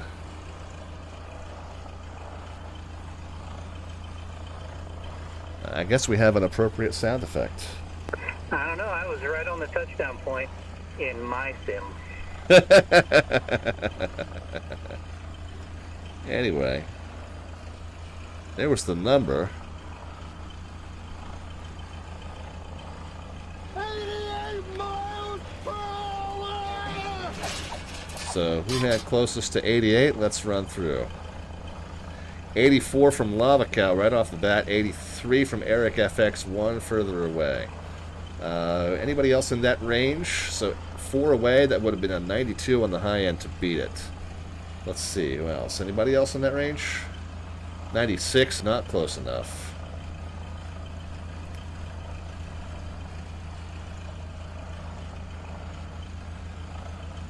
Lava Cow? Looks like Lava Cow 42. If anybody disputes that, let me know, but I'm pretty sure that's going to be our winner. Lava Cow 42 on 10-19. Where the heck are we? TJ what now? TJCP. So, yeah, I was, like I said, I was not unhappy with the execution there. Not 100% picture perfect, but not too bad considering the darkness. And boy, I'm sure I wouldn't even want to read the NOTAMs, but I guarantee you after sunset this is not highly advisable. And you can't quite see that hill that you're doing that short dog leg to avoid. But yeah, I was happy. I think it was a fun time. I would definitely come back and do it again. I can't even remember who recommended it, but if whoever recommended it is here in the chat tonight, please raise your hand and take credit, because that was a tremendous amount of fun, and I do appreciate the recommendation. So glad that worked out, and glad that we had some friends flying along. So that was fantastic as well. Thank you very much, Downwind Sim. We had some other friends that were flying along earlier in the evening with us, so we definitely appreciate that. TJCP, Culebras, or Culebra, Isla de Culebra is the name of it. Thanks, Rob. Have a good evening. And the approach is called the slide approach to runway 13, Culebra, TJCP. Nam 106, was that you that made the recommendation? That was phenomenal. Yeah, that was just an awesome call to have us try that out tonight, so thank you so much. All right, guys, let's get me a chance to run through the shutdown checklist, and we'll talk about the stream. We got some really cool stuff coming up, and we did officially cross 3,000 followers tonight, which is awesome as well, so we'll talk about what that means for us in the weeks to come with the celebration for that. But let me go ahead and get all this done here with the actually light off. Yeah, we did that already. So what do we want to do? We want to turn the transponder off, which is over here. Radio master off, which is there. We'll do a live mag check. I'm going to run the RPMs up just a little bit here.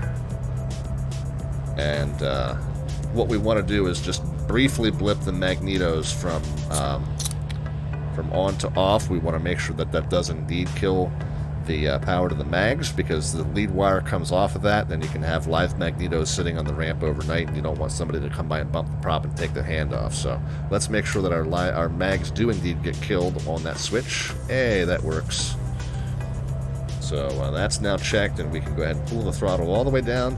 We'll give the engines a moment to come down to their lowest RPM. We'll go ahead and pull the mix lever. And then now that the props are no longer turning, we can turn the mags off for real.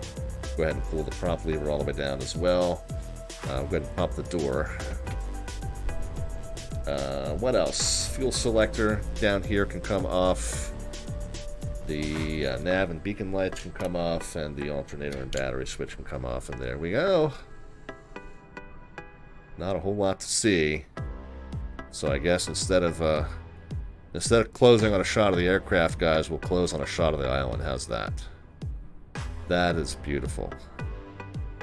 So thanks again to Nam106 for the recommendation. That was a ton of fun.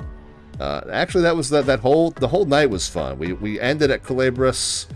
But we did a nice little tour across the northern coast of the Puerto Rico island, the main island of Puerto Rico, and that was great fun. We did it very much in the style of our river run, where we just made it a goal to stop at every private and public paved and gravel and grass and dirt strips that we found along the way. We kind of missed one by a little bit. We landed on one that was turf, even though the dirt one was nearby, and the facility directory said it was turf, so it's a logical mistake to make. But it's a mistake that we make a lot of times on these bush-style streams, when it's not entirely possible to tell exactly what the airport is. So still a fun one to do. We got somebody on the left base to the airport now.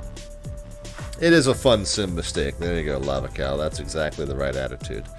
Anyway, thanks for flying along, and appreciate you being here with us tonight. Those of you who are new to the stream, it's a general aviation flying stream that we run for you Mondays, Wednesdays, and Fridays at 7 p.m. U.S. Eastern Time. For right now, that's 2300 Zulu while daylight savings time remains. We're about to switch back to standard here in the U.S., so that will soon switch to where the show start time is midnight Zulu on the day ahead.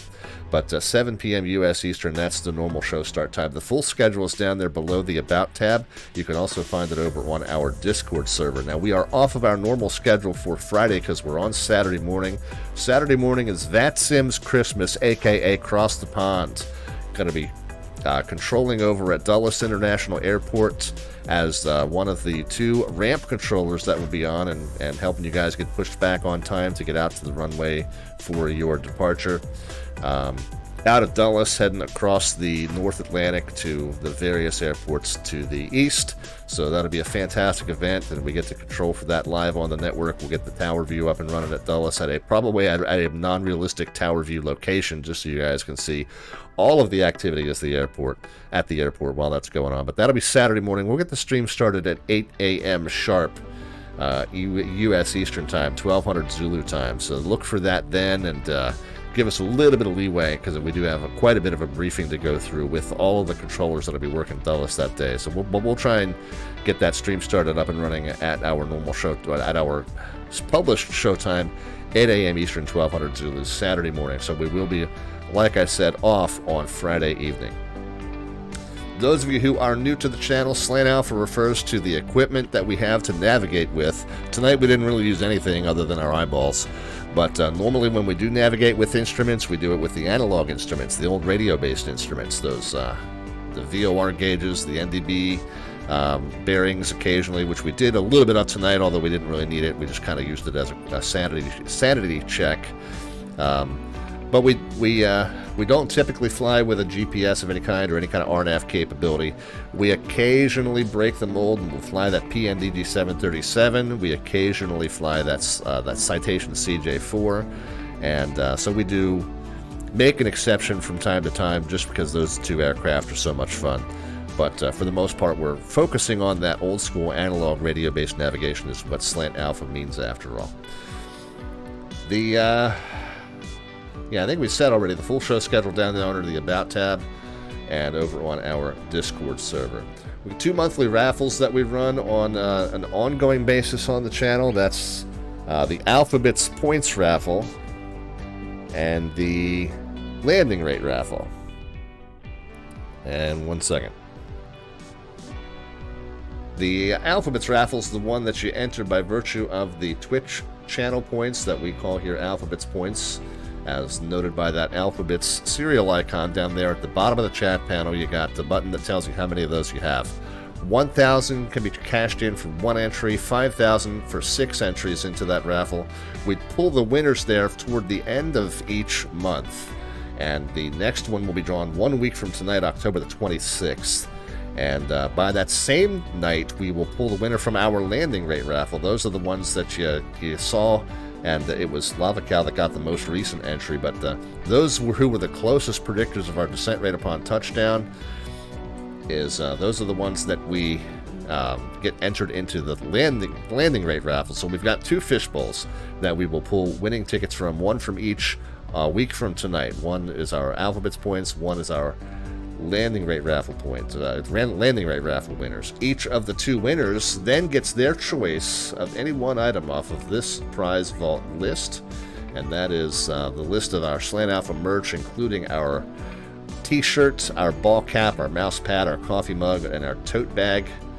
And if you don't want any of my stuff mailed to you, which I'll ship to you at my cost, by the way, if you happen to be the winner and that's what you choose is any one of these items, I'll ship that to you at my cost. It's part of what is supported by the continued support in terms of the subscriptions and the cheer bits and the donations and merch sales to the channel. Really just goes to support these prizes, guys, and the giveaway that we're going to talk about in just a moment, because I don't do this for a living. I don't even do this as a side gig. This is all just for your entertainment and my enjoyment as well. So the money that comes in comes back to you in terms of these drawings that we do every single month. If you don't want any of my stuff, that's fine. If you are a winner and you would choose instead an Amazon.com gift card or an Xplain.org store gift card or a Sim Market gift card, that's absolutely fine. We'll just shoot that to you via electronic means, and any one of those prizes, physical or electronic, is yours if your name comes out of either of the 2 raffles 1 week from tonight. Again, we reset all the entries after each drawing, and then we start them all over again for the following month. So next week, October the 26th, is our October drawing. November 30th is going to be our November drawing. We got the raid coming in from Sky Command. Oh, it's a shame that you raided us as we're getting ready to wrap up, Sky, but we do appreciate the continued support of the channel. Talking about the monthly giveaways that we do with the Alphabets points at the bottom of the chat panel, and then also with the landing rates predictions. We had 7 landings tonight, so we got 7 entries into that raffle tonight, and we're going to pull those 2 winners 1 week from tonight on the 26th. But we did also, Sky, we did tonight happen to cross 3,000 followers officially. So we do now have officially on this channel over 3,000 followers, which is just stunning to me. It's as I keep saying, it's about 2,998 more than I ever expected, and the support just keeps on coming, which is just phenomenal. We are going to celebrate that in fine form coming up in a couple of weeks. We're going to do a giveaway night. We'll do a couple of landings. We'll get your predictions. We'll score your predictions based on how close they are. And at the end of the night, we're going to give away $300 worth of gift cards. The top, I'm not even sure how it's going to add up. The top X number of total score totals will get gift cards, 50, 40, 30, 20, 10, and however many it takes of that combination to add up to $300 is what we'll do. And that's going to be a couple weeks from now. We're going to put that on the November schedule, but we'll give you plenty of time to clear that date and get it on there for you so that you can try to attend that night and win yourself an electronic gift card in celebration of the fact that Slant Alpha's channel's now got 3,000 plus followers officially, which is, like I said, it's just incredible. We talked about the full show schedule. You want to check that out underneath the About tab. It's over on our Discord server as well. If you were trying to talk to me tonight and I was too busy hand flying the plane, it's not something I want you to take personally. It's just kind of a busy plane for me to fly by myself with no autopilot. And certainly if you had questions or comments about anything that you saw this evening, if I didn't answer you in chat, I apologize. But go ahead and join us on our Discord server. The link's on the lower right-hand side of your screen. And that's a great way to join the conversation. I do check on that pretty much around the clock every few hours when I'm not streaming. So great way to get in touch if you need to. And check us out over there on that Discord server, lower right-hand side of your screen. Bottom of the channel is the link to our Twitter feed, and that's where we try and keep you updated on any last-minute changes to our schedule. If we got to flip topics around, or if we got to postpone one because of technical issues, or some sort of personal or work obligation crops up, we can't take a stream off the schedule, we'll let you know via that Twitter feed, twitter.com/slantalpha.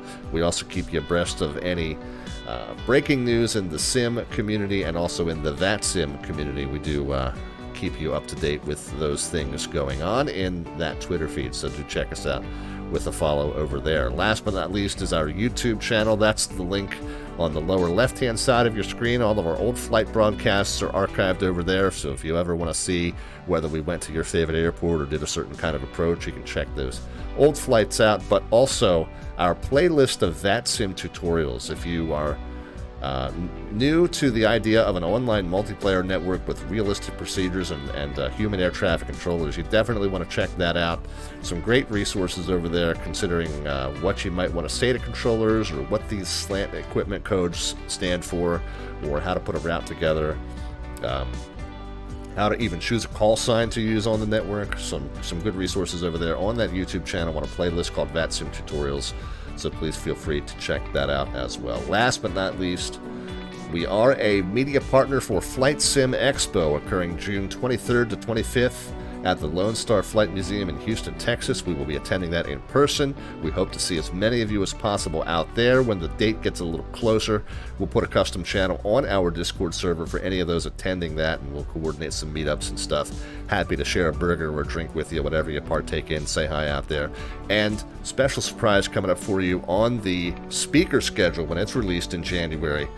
I think you'll like what you see there. I got a special surprise that we'll let you know about. The other special surprise is that we'll have a discount code for you, so if you want to help support this channel when you're attending Flight Sim Expo, when you do register to attend that event, there is a discount code that you can use that will identify you as part of this audience, and it will, like I said, it'll get you a little money off of that registration, plus it'll help this channel out as we prove how valuable a media partner we are to the Flight Sim Expo team. How many hours, by the way? Literally so excited for that thing, I'm counting down the hours. 5,889 hours to go before we head on out to Flight Sim Expo in Houston, Texas. So that's how excited we are for it. Hope that we will see some of you out there. Not only there in person, but don't forget there will be an online component to that as well. If you're not able to make it out to Houston next June, then hopefully you'll be able to attend online, and like I said, you'll want to pay special attention when that speaker schedule comes out as well. All right, I think that's going to wrap it up for I Want to Be Like You When I Grow Up, says Sky Command. Now, if you only knew the half of it, my brother. All right, anyway, thanks again, everybody, for stopping in tonight. Glad to have you with us. We will, who can we send some Slant Alpha love over to as we wrap up this evening? Oh, yeah, we got a handful of choices here. I've got one of these. Good friend of the channel, but he looks like he's probably about to wrap up. Let's see. There's one that's, well, let's see. He's 2.5 hours in, but he's still at 37,000 feet. Yeah, let's do that. Yeah, let's do that. Let's send you over to Cross Hyperrule. Cross is more of an airline pilot than a GA pilot, so it's a little bit different take on the flight sim thing that I do. However, the other thing that Cross does that I really, really do admire is that he does what he calls VATSIM 101. So in the very same vein as our tutorials, Cross gives you all kinds of stuff, information that you need to know if you're considering getting onto the VATSIM network, but you're kind of new to it. He's a great one to answer questions and kind of talk through the full process of the flight that he's performing. So you know how to get on the network, how to file the flight plan, how to talk to the controllers to get your clearance, what you say when you're ready to go, and what you need to do to respond to them when they give you a command. So he does kind of talk you through that bit by bit and decision by decision in the aircraft, flying, looks like a Boeing airliner there for you on VATSIM. So we'll send you over to his channel, and do enjoy his content. Tell him Slant Alpha sends his love. We will see you not Friday night, remember guys, we will see you Saturday morning from the virtual tower cab.